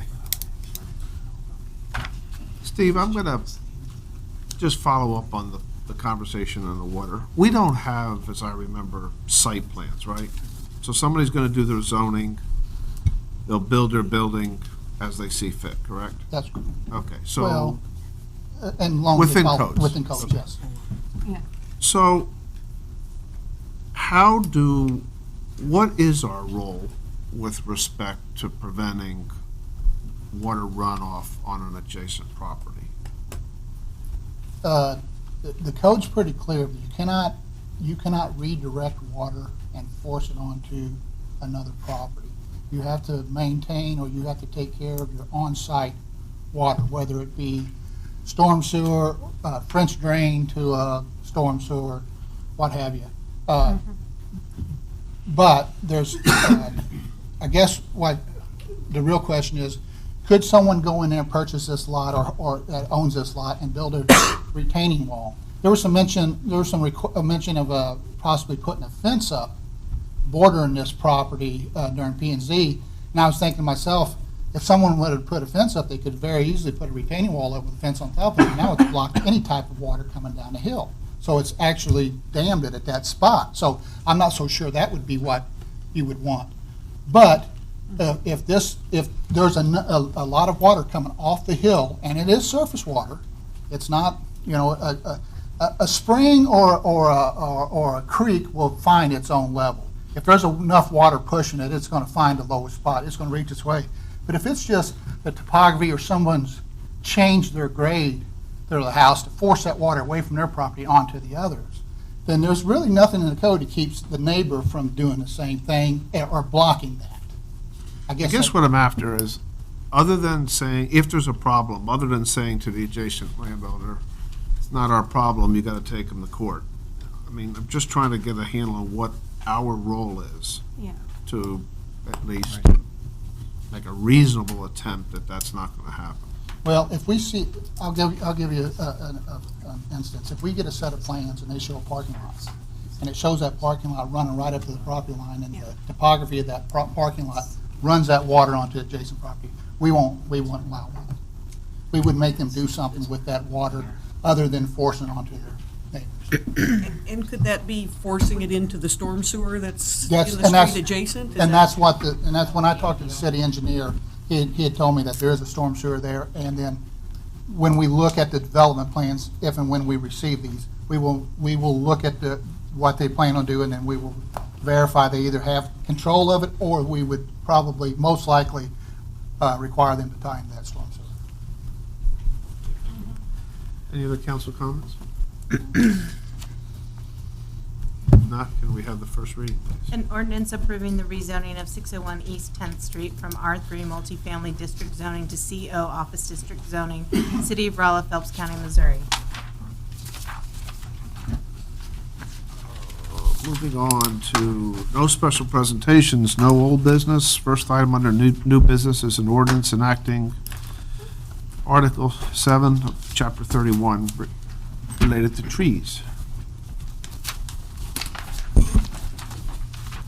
So you have in your council packet the first draft of an ordinance basically designed to protect and promote public health, safety, and welfare by providing for the management, planting, maintenance, and removal of trees, shrubs, and other woody plants. This is all within the city of Rolla on city-owned property. The ordinance seeks also to promote education and use of best practices in the planting and maintenance of desirable trees, and the prevention and spread of invasive plants and trees and shrubs on public land. Our ordinance will also serve as one of 4 standard requirements made by Tree City USA and the Arbor Day Foundation for Rolla to be a Tree City USA. So passing an ordinance is one of 4 standards. The second one is having a tree board or department that is involved in an advisory capacity. So we presented this to the Parks Advisory Commission on the May 8th meeting, and they voted to accept that responsibility as serving as the tree board. Along with that, they recommended to City Council the addition of a 6th member to the commission with a background as, and I checked the wording, tree expert. Tree expert. The other 2 standards that the City of Rolla has to pass for us to be a Tree City USA would require a community forest program commitment of an annual budget of at least $2 per capita, which we feel, quite frankly, with what we do in existing with all the city departments, would not be much of a stretch. And standard 4 would also be then having a proclamation for an annual Arbor Day observance. So those are the 4 standards. So this is one of those 4 steps. Questions? Any questions for Floyd? I've got one. Just want to make sure, I think I read it in here, but it looked like we're promoting native tree species over non-natives. Is that true? That is the intent and the hope, yes. Okay. And Floyd, just to clarify, our definition of city in the ordinance fully includes Rolla municipal utilities. Correct.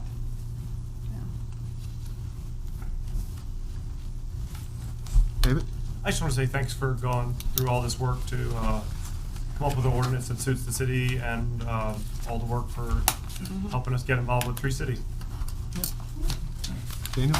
I'd also like to echo the same thing as the councilman for Ward 1 there on Pine Street. The the ideas of what Tree City can bring a lot to my ward. I just want to really thank you and your team for the efforts that you've put forth so far, and thank you very much. Thanks. There's no other questions, first reading, please. An ordinance enacting Article 7, Chapter 31, Parks and Recreation of the Rolla City Code regulating the planting, maintenance, and removal of trees, shrubs, and other plants upon city property in Rolla, Missouri. Next item is an ordinance amending Section 2789 of the code pertaining to stop intersections. So staff has received a request from Phelps Health to create a new stop condition on 11th Street near the hospital. In your packet is a copy of the letter requesting this change and a map depicting where those stop signs would be located. If approved, the ordinance would make this change. So, any questions?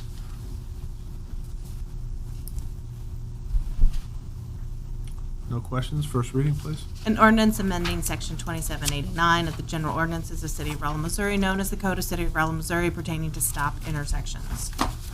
Next item is an ordinance amending Chapter 27 of the code to allow bicycles to make an Idaho stop.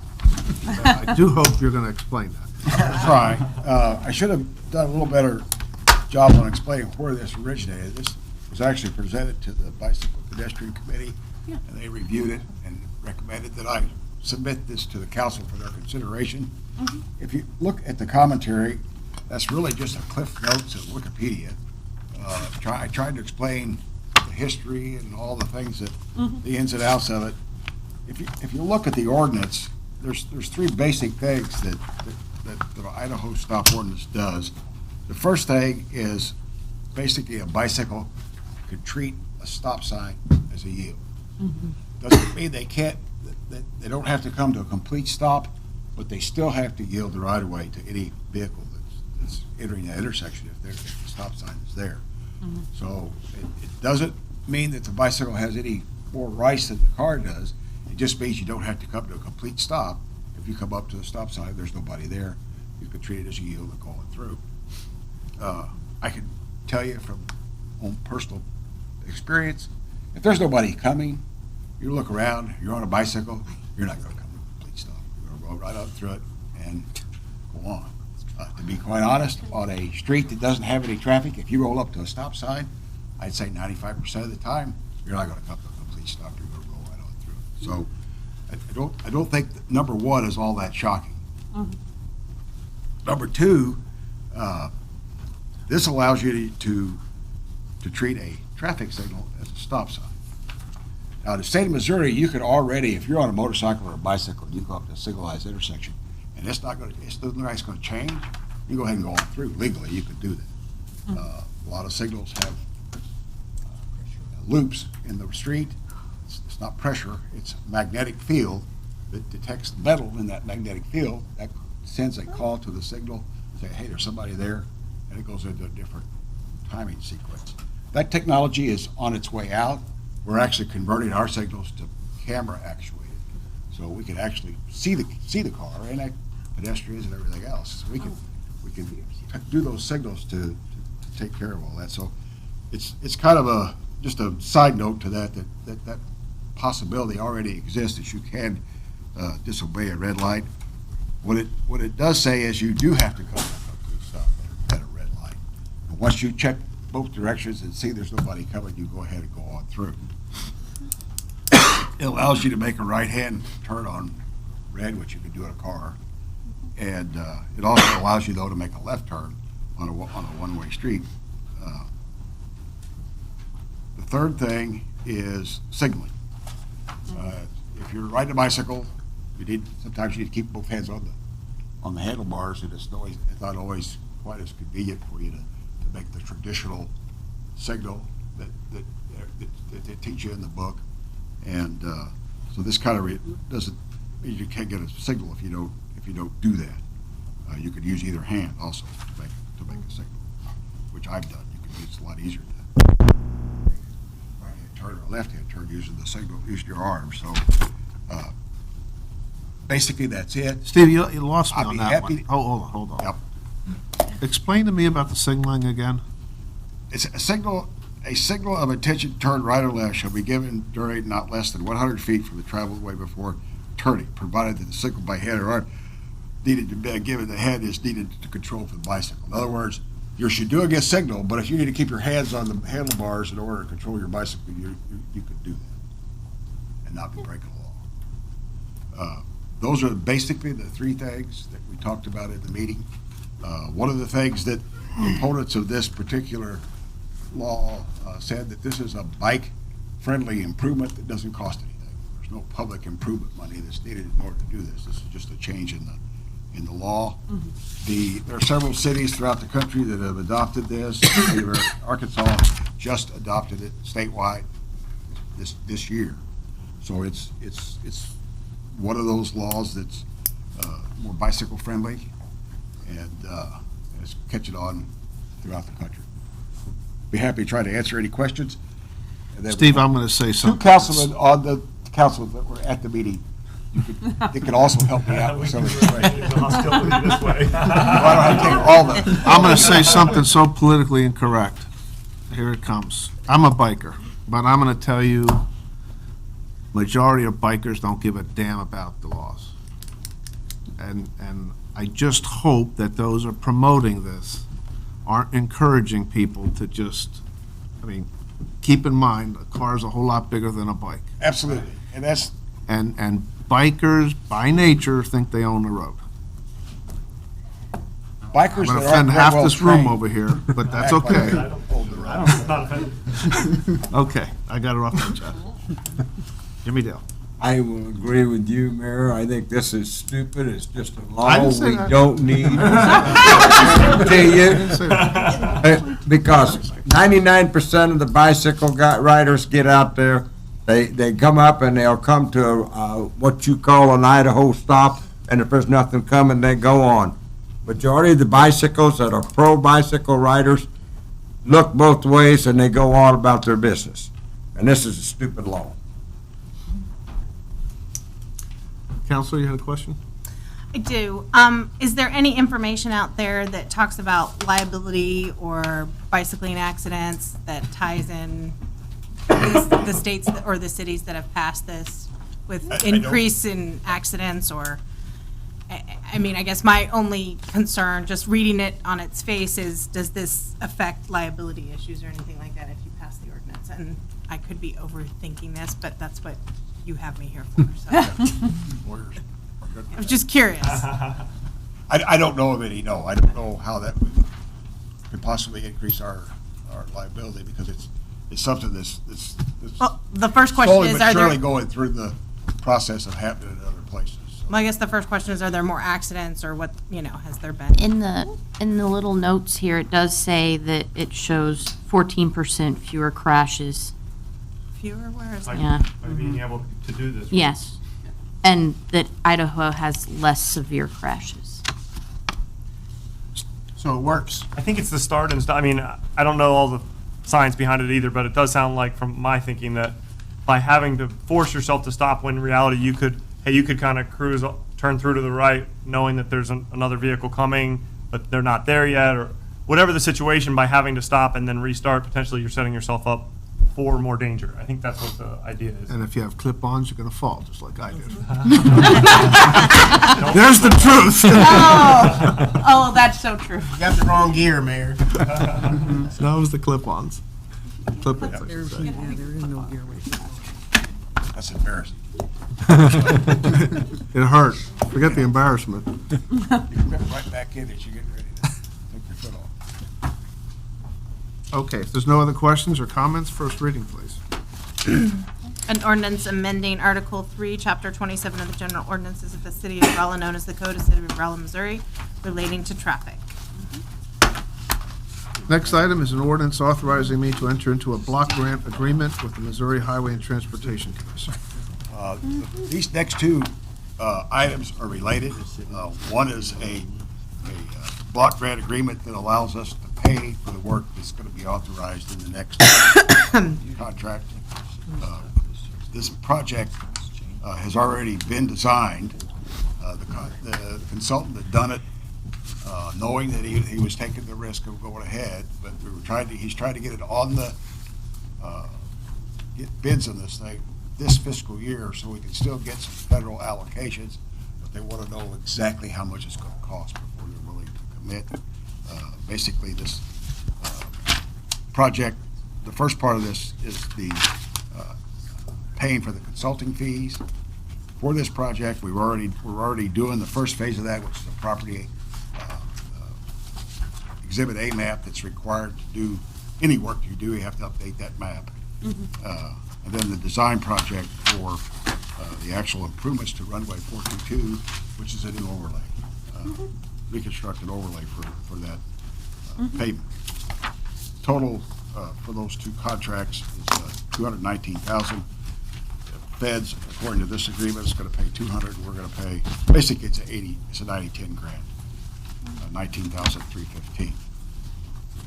There was some discussion that we needed the first and second reading. I don't know that that's critical, but it is already out to bids.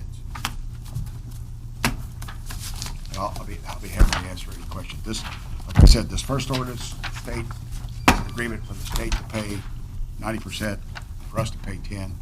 Second ordinance is for the actual contract. Jody? So is the $42,705 exhibit update the? You have already approved that. That's the plan of the airport that needs to be done before anything else gets done, Right. correct? I would just give one update. You might recall, we've talked a little bit about this. We were hoping to get an FAA allocation, special allocation, that potentially would cover 100% of this funding.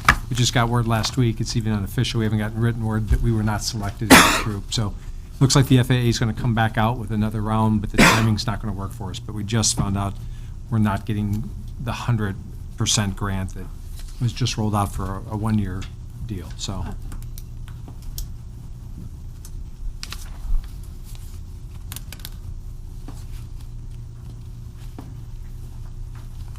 So we're going to proceed. Yes, I mean, this really goes to the rehab of 422, which is in dire need of full rehabilitation. So we would have done it either way. Yeah. Okay. Any other questions? If not, can we have the first reading? An ordinance authorizing the mayor, city of Rolla, Missouri, to execute on behalf of the city of Rolla, Missouri, a certain state block grant between the city of Rolla, Missouri, Missouri Highways and Transportation Commission.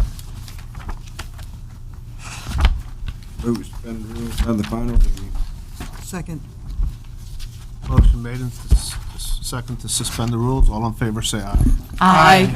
All opposed? No. No. Let the record show 2 noes. Final reading, please. An ordinance authorizing the mayor, city of Rolla, Missouri, to execute on behalf of the city of Rolla, Missouri, a certain state block grant between the city of Rolla, Missouri and Missouri Highways and Transportation Commission. Is there a motion to approve? So moved. Second. Motion made and second. Roll call vote. Reuter, Yes.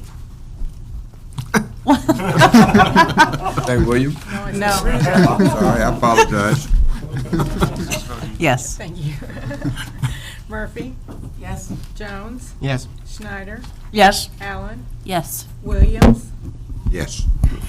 Henry? Yes. Crow? Yes. Muse? Yes. Roder? Yes. Schott? Yes. Everly? Yes. Trolvaze? Ordinance is approved. Next item is ordinance authorizing me to enter into agreement with J'Aviation. Yeah, this is the consulting agreement that we just passed an ordinance for funding for. As I've said, they've already pretty much done this work already. As part of the review process, I was required to do an independent review of the fee. We hired a firm in Colorado that specializes in looking at AE fees for airport jobs. They did an independent review of the fee, and the fee was, their fee was well above the $176,610.13 that J'Aviation has proposed to do this project, not to exceed that amount. Again, we would respectfully request first and final reading of this as well. Steve, just to clarify, we couldn't hear it very well, but Javiation's pricing came in considerably under what was the independent, yeah. Okay. Under the what? So anytime there's a engineering design fees over $100,000, FAA requires you to get an independent assessment. The independent assessment looks at the scope of work and comes up with a quantified estimate. Who did the independent assessment? It's a firm out of Colorado. It's a consultant. He's Working for them or for us? for us. For us. For us. Okay. And it was referred to from the FAA, and it came in, Javiation's price came in well under their estimate. I guess I don't remember authorizing paying another consultant. We Well, did that? no, I did. It was a 2,000, Yeah, it's 1,500. requirement. That's Yeah. why I'm dumbfounded here. Thank you. Okay, any other questions? First reading, please. An ordinance authorizing the mayor and the city of Rolla, Missouri to execute on behalf of the city of Rolla, Missouri, a certain agreement between the city of Rolla, Missouri and Javiation Incorporated for consulting services. Is there a motion to suspend the rules? If not, next item, F. Is that going to cause a problem? No. Next item is a review of the Bicycle Pedestrian Advisory Committee year-end summary. Believe it or not, it's been a year since the Bicycle Advisory Committee was formed. What I've done is I've tried to give you kind of a recap of what transpired over that year. Basically, there's 5 things I think that are worth noting. One of the first things the committee did was make a recommendation that we try those in-street yield signs at our bike path. You'll see those on Rolla Street, Southview. I've got terrible allergies and I'm having a hard time not only speaking but hearing. Plus, I think I'm a little bit hungover. I got my Game of Thrones hangover from watching. Daniel, you got anything for him? Not yet. Anyway, the in-street yield signs for our pedestrian walkways on the southern part of town, of the Acord and Devil Branch. We've put those in. We've had a little trouble keeping 1 or 2 of them in, but we've got plenty of repair parts. So we just one little piece they break and it's about $30, so we just fix it and put it back up. I think it's really raised awareness on people being able to know that if there's somebody at a crosswalk, stop and try not to run over them. So I think those are helped out. I think it helps the safety of the trail. It also raises public awareness about crosswalks and sidewalks. The other thing, we took our a 10-year plan to the board to talk about various improvements to our sidewalk and bicycle and on-street and off-street networks, and they've come up with some recommendation on that. We begin to implement those projects. They evaluated the bike share program, looked at it real hard, and decided that Rolla just wasn't ready for that kind of facility to come in at this time. Reevaluated at a future date. The Idaho stop law that you all looked at tonight was a recommendation from those.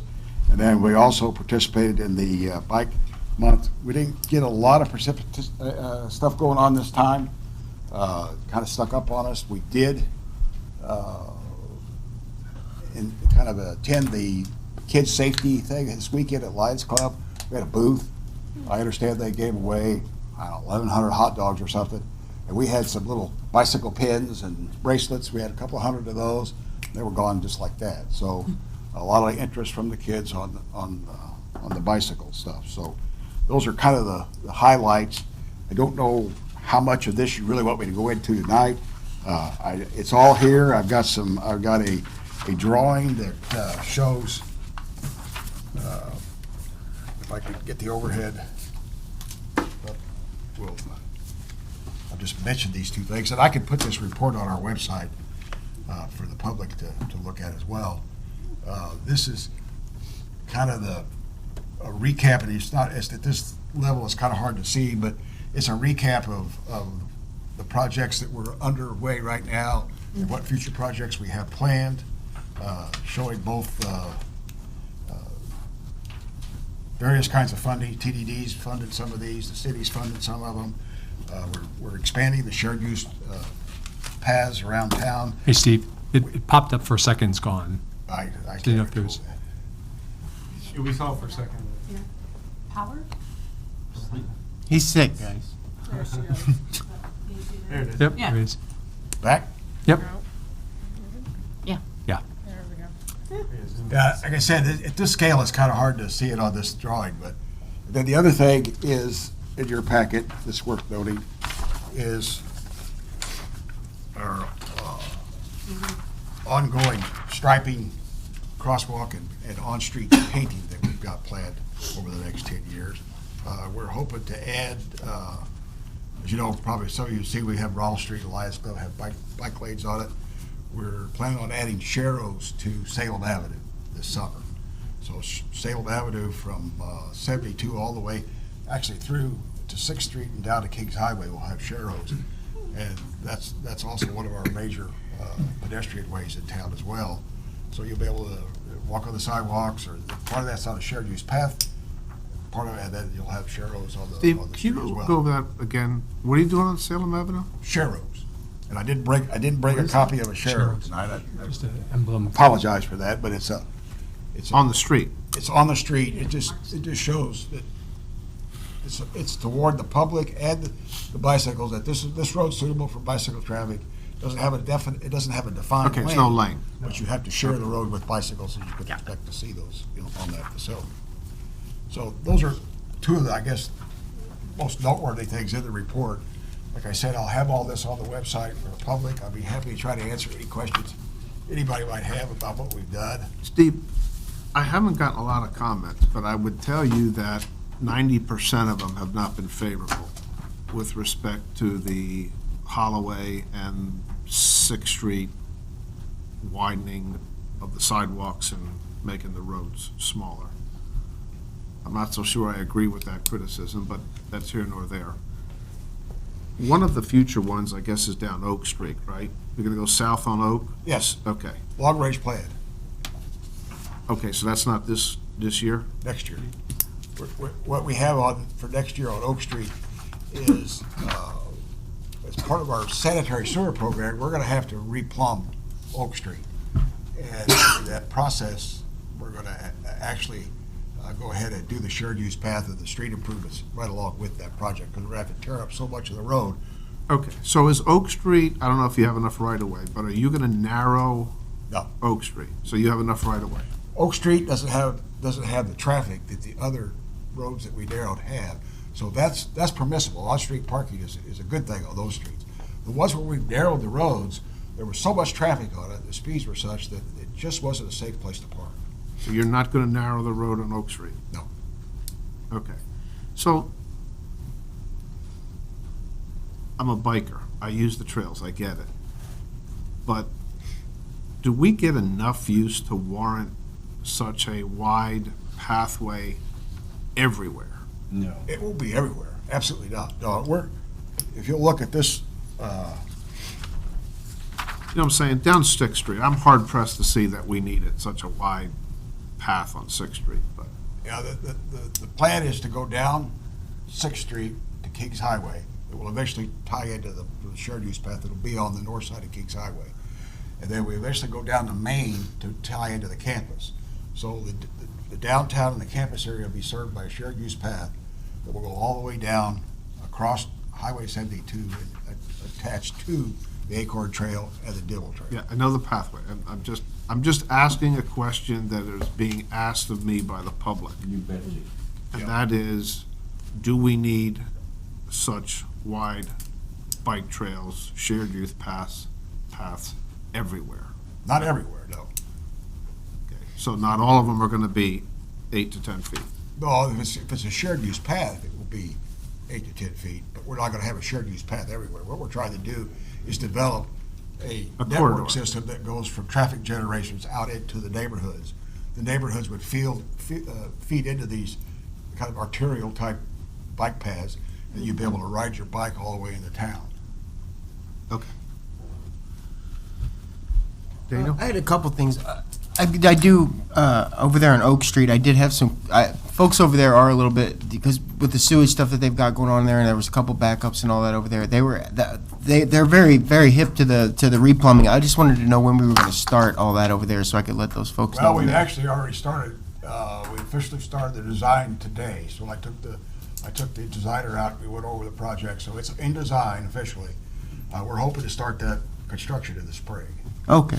And then second, I've been getting a lot of complaints about a couple of those sidewalks and everything, but when I start to explain to those folks what the end product is, and they come on board a little bit, and they realize, that this is actually great for all the folks that are bicycling, it's great for our students that need to get over to all that. I just want to say thank you for the work you guys are doing. It looks beautiful, in my opinion. Either one of those projects are done yet. Holloway Street is the concrete work's Right. almost done. We still got to stripe everything, and then 6th Street's still under construction, so yeah, it's a real pain. I love the sidewalks on Holloway. Last year we had those issues with speeders, and we did all that, and that ended up slowing everything down over there. And I know it feels restrictive, but also I don't think that we're having all the issues that we used to have over there. Right. So if I'm a driver that drives fast and where I probably shouldn't, I do have some issues with those. Hey, hey. Same sentiment, thank you. If there's no other questions? Where's all the money coming from for these sidewalks? Taxes. Some of it comes from sales tax, and some of it comes from the Transportation Development District, some of it's partnering with MoDOT. You can't believe the comments I'm getting on these, what you're doing up here on 6th Street. Yeah, That's hideous. I I've put read a all the sidewalk Facebook down posts. through there, around front of Kroger's down through there. I think once it's done, it'll be a facility you'll be proud of. Well, people are concerned about the waste of money, because we don't have money to do a lot of other things, and here we're doing this when it's a not needed thing. Unless you're on a bicycle. Right. Or don't have a car or license to drive, I guess. Right. Well, get out and walk in. All right. On a sidewalk. Maybe the On people a sidewalk? It's also for walking. Okay, let's stay on point here. Moving on to claims and/or, thank you, Steve and the committee. Claims and/or fiscal transactions, we have one, a motion awarding the bid for project 492, parking lot overlays. I'll go ahead and field that one since I'm already up here, if I can, now that I've thoroughly messed up my notes.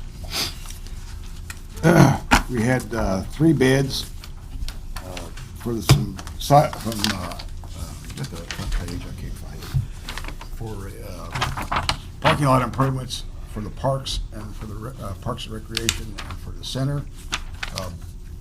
We had 3 of those. If you look at the low bid, Pierce Asphalt LLC came in at $42,271. That's, if you proportion that out, it meets what both the parks and the center have in the way of a budget. Basically, it will be overlaying the parking lot at the Holloway House. Right now it's gravel, not very handicapped accessible. And then the other project is to do the main traveled way at the center, not the parking lot itself, but the main traveled way that you get in and out of that is starting to show signs of deterioration. So we're just going to mill and overlay that part of it. And we also have the bid award and the first reading of the ordinance for the contract for your consideration. Any questions for Steve? Move we approve bid. Okay. A motion to award the bid to Pierce Asphalt. Is there a second? Second. All in favor, say aye. Aye. All opposed? First reading, please. An ordinance, Don't run off, Steve. an ordinance authorizing the mayor of the city of Rolla, Missouri to execute on behalf of the city of Rolla, Missouri, a certain agreement between the city of Rolla, Missouri and Pierce Asphalt LLC for 2019 parking lot overlays, project 492. Go ahead and I'll get him when you need comments. I'm done. That was just the first reading.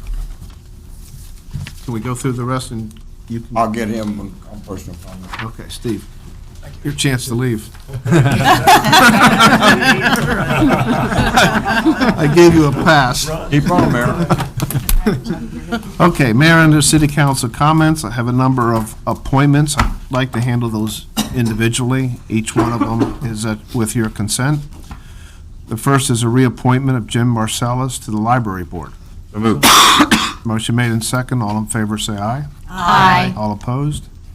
Second one for the library board is Brenda Linkman. So moved. Second. Motion made in second. All in favor, say aye. Aye. All opposed? The next are related to planning and zoning. The first is Steve Shields as a reappointment. So So moved. moved. Second. Motion made in second. All in favor, say aye. Aye. All opposed? Second one is also a reappointment, Rush Schmidt. So moved. Second. Motion made in second. All in favor, say aye. Aye. All opposed? Next one is a reappointment of Cody Norris to the Bicycle Pedestrian and Advisory Committee. So moved. Second. Motion made in second. All in favor, say aye. Aye. All opposed? The other one is a Councilman Dave Schott, reappointment to the Bicycle Pedestrian Advisory Committee. So moved. Second. Motion made in second. All in favor, say aye. Aye. All opposed?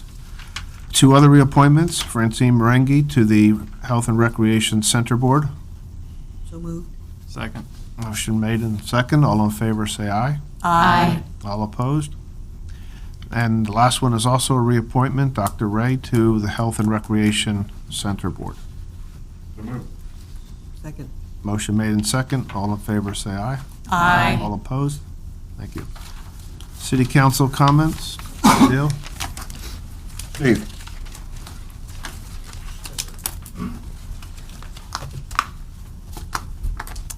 Were you contacted about 9th and Rolla? Contacted about 9th and Rolla. A turn? Sorry? Like the guy that bought the house down there at 9th and Rolla? By the parking lot down there? He bought the house. The Rock House? Huh? The Rock Yeah. House? Yes. Did you do anything about the turn there? About the turn. Yeah. I didn't know anything about a turn. Well, he said you was gonna mark off a parking area or something. Did you do that? He asked that we take the parking off, and I asked him to put it in writing, and I'd bring it to council, and I never did. So, Well, it's kinda hard to see because of the shrubbery and stuff that's there when you make that turn there.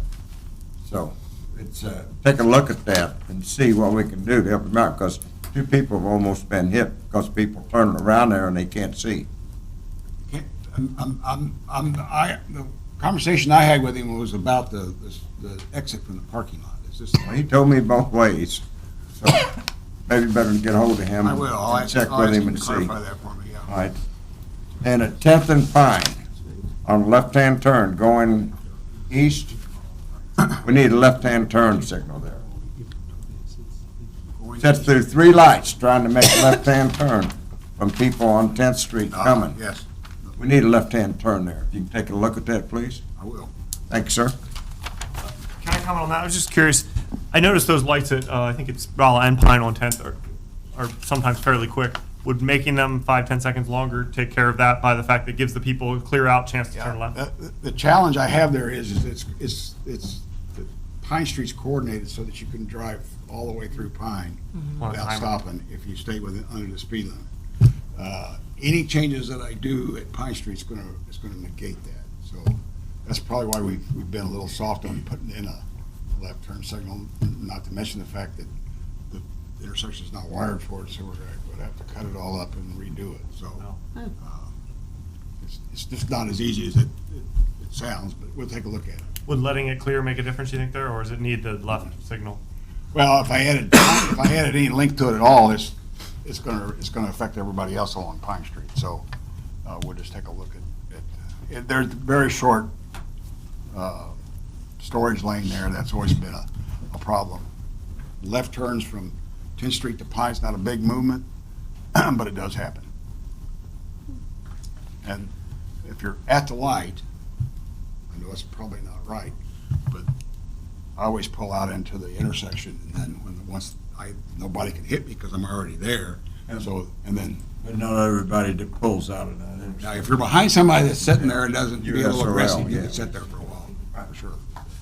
Daniel? This is a different subject. I have, this, I'm not sure who this would be directed at. It's 1602 and 1604 Leroy. I've got a vehicle, I guess, that sat in front of those houses for quite a long time, and I think that maybe the citizens contacted the city. They asked me to do a follow-up, so if maybe somebody could, I could send an email out if that's easy. What was the address? It's gonna be 1602 and 1604 Leroy. I guess there's a pickup truck that hasn't moved for a long, long time. They've left notes. They've contacted the city, I guess. And I'm guessing on the street? Correct. Okay. Yeah. It was turned over to the police department. I guess they were a little bit agitated. I did talk to the police department. They said that maybe it was the city needed to take care of it. Needed to. Well, they do it on street, and then we do it if it's off street. I was mistaken. I thought you said it was an unlicensed vehicle, a derelict vehicle. I apologize, It's Chief. owned by the city. If it's just parked there we'll take care of it. Thank you, Yeah. Chief. Okay. John? Question kind of similar to Daniel, just out of curiosity. Can someone park a car in their yard for long periods of time if it's licensed? It's supposed to be on a hard surface. Blocks. Okay. Well, we're going there. Okay, thank you. Got it. Jody? So I'm not going to tell you why I've been out driving the streets at like 3 a.m., but I've been. And I did notice that there have been workers doing the concrete work on Kings Highway early in the morning so that they don't impact traffic. And I guess I just wanted to say that's a great idea, whoever thought of that. MoDOT's doing a lot of that. Yeah. They missed a couple of days' work. Good days' work. Elliott, any progress on Elliott? I don't think so. I think it's just scheduled for court appearance. I don't know that date. I did have a question. So over at Powell and 13th, where they've extended, the hospital's extended that road through to the hospital, I've noticed on the hospital side of it, they have put a stop sign there. I'm going to call it 13th for lack of a better, it's going through their parking lot area. But on the 13th and Powell side of it, it's just a yield sign, and I've noticed that since they've opened that up, people have been flying through there. So if you're coming back, I guess it would be east, you're having to stop, but those heading west are not yielding, and there are people that do fly down Powell too. And I'm just waiting for the accident at that intersection. So it might be something we need to look at, changing that yield sign to a stop sign. Is that our stop sign or is it their stop sign? On the property, I'm assuming it's It's theirs. theirs. Okay. Steve, can you look at that? Ann? On Forum, across from Rolla Towers, there's a walkway, a crosswalk.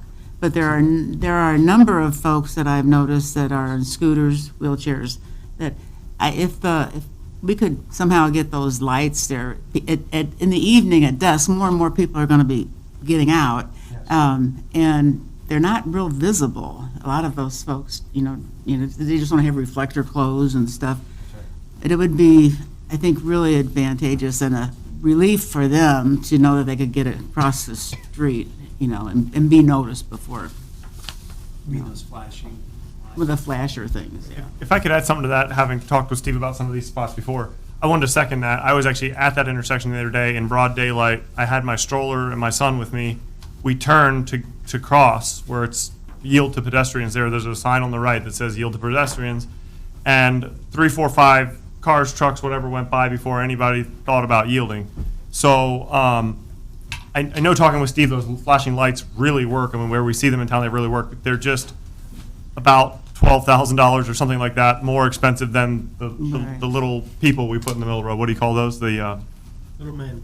I call them little men, but yeah, they're the ones that are on the Acorn Trail, or women. They're on the Acorn Trail, same idea. And I wonder if, to start with, if maybe one of them at that location could be something, because I do feel like where that's in the middle of the road, folks do see it, and I don't think anybody was trying to cross in front of me or be dangerous with what they were doing with me. They just didn't recognize that that's the spot they got to yield to. And I think when there's something in the middle or the flashing lights, they do. And so if we can put a stopgap of one of those, or in the future we can come up with the money or grants or something for a few more places where those go, I think they're really effective from over the university and the hospital where they have them.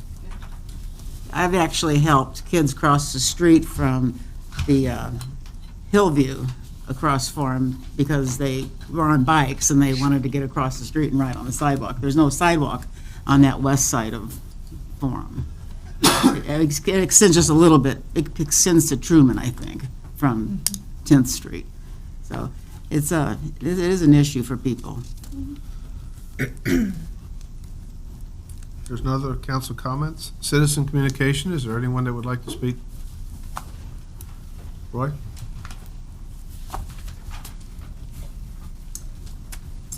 Hello again, Roy Jacobs, Rolla, Missouri. The Idaho Stop. I am an avid bicyclist and runner.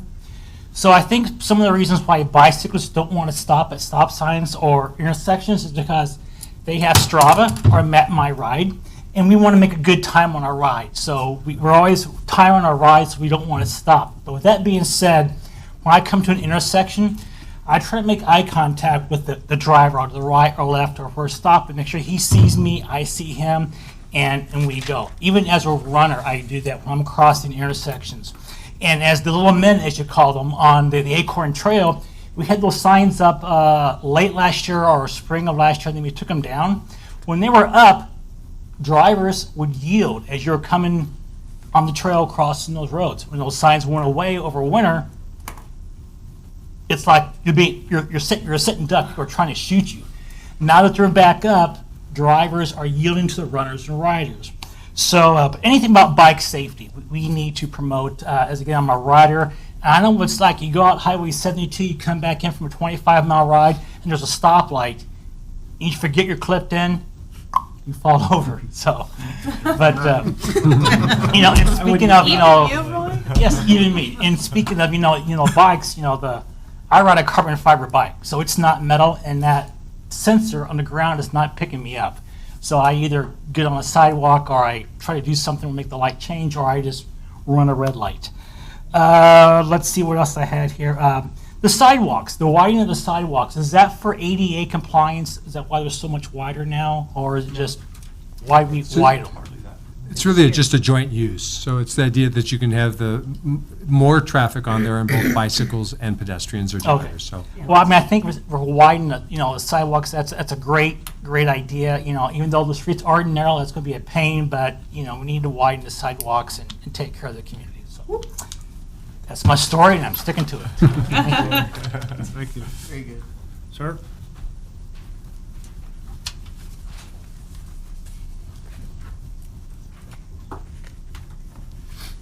My name's Russell Adams.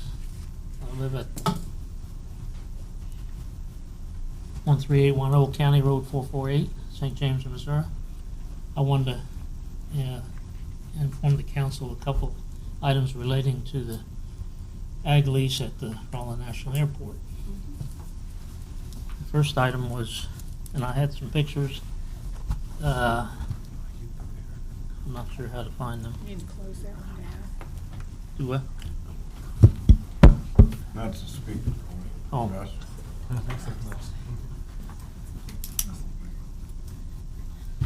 I was in this afternoon, talked to Ron. He said there'd be a little icon at the bottom. Mhm. Oh, I see it. Okay. No, here it is. You find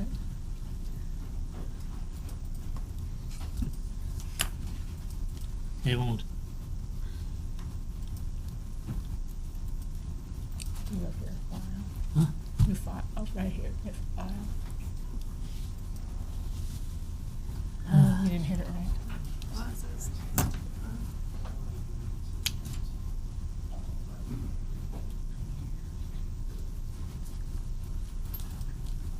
I don't.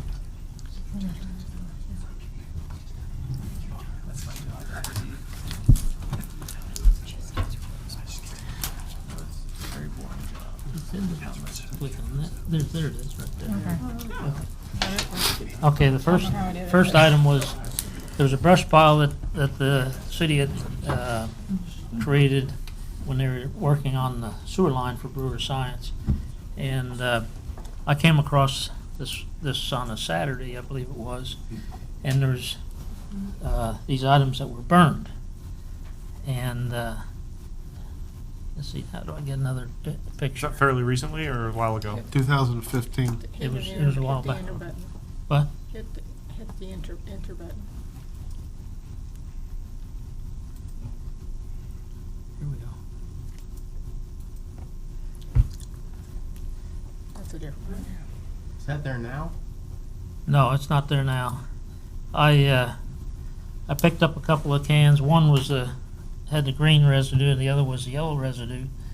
And I had those analyzed by Anderson Associates. The reason why I was concerned, this brush pile was on land that I was leasing, and it was within 100 feet of a water source for my herd of cattle. And anyway, Anderson had this analyzed at a lab in St. Louis, and let's see, there's a it's supposed to be a report.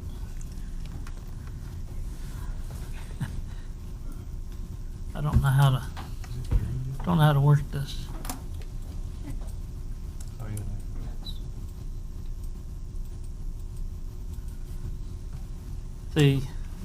What the analysis showed was that the green residue had chromium and lead in it. And the lead, if I remember right, was like 22,000 parts per million, and the chrome was 660 parts per million. The yellow residue had less lead and less chrome, but still quite a bit. My concern was, was there any of this that had gotten into the water for my cattle? The day before, I had seen a plume of smoke from this general vicinity. I was on the south end of the airport, and it was actually, after I found the brush pile the next day, it's about 1.5 miles from where I was. So I didn't know really where the smoke was coming from. I thought it was coming from a neighboring property across the road when I saw it. Anyway, the wind was in the direction of the stop tank. So my concern was, did lead get in the water? If it did, is there lead in my cattle? Is that going to get in the food supply? So I talked to an attorney. He said there's a professor of toxicology at the veterinary school at Columbia. Get him to examine your cattle. So I had him come down. He said, let's take a representative sample, not every one. We ended up with 10 calves, 10 cows. I hauled them home, got them in a restraining, in a squeeze chute in the head gate. He examined them, took blood samples, and he took them up to the toxicology lab at the University of Missouri. What they found was that the lead content in the blood was less than the maximum allowable of federal regulations. So that meant I didn't have to worry about lead getting in the food supply. Now, these analyses ended up about $1,645. That was something that I hadn't planned on, but I paid it. And it turns out a city employee had found these cans in an old military hangar and decided to burn them in this brush pile that was in the pasture. Well, it turns out, I guess it's this old military paint. I'm not sure what it is, but apparently it had a lot of lead in it and other heavy metals. But this is something that, really is not normal when you have when you run cattle on rented pasture. The other item, and I'm not sure I'm going to get these pictures. Scroll down. You might be able to do the arrows. There's an up and down arrow there. Arrows at at the top. Oh.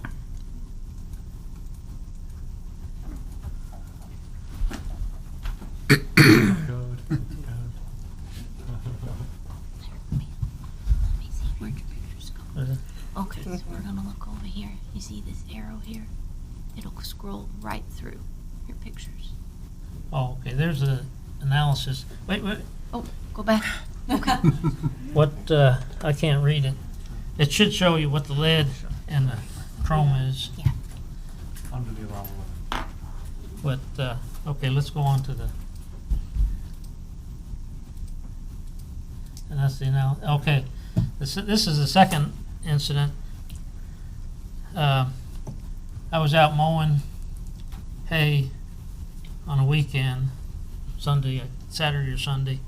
Monday, I was in to talk to the airport manager about something, and he said, "I see you put muddy tracks on the runway." I said, "No, I didn't do that." He said, who did that? I want to know who did that. What's their name, where they live? I said, "I didn't do that." Well, he said, "You did it, and I'm going to report you to FAA." Well, I got to looking, and there's another view of it. Well, back up. I got to looking, I could see these tracks had come from a muddy area, and before that, it was in line with mowing that had been done around the survey markers along the old runway. So I went back to the airport manager and I said, "The city employee did that." "No, it wasn't there Friday. It's there Monday morning. Nobody was mowing on the weekend." He said, "I'm going to report you to FAA."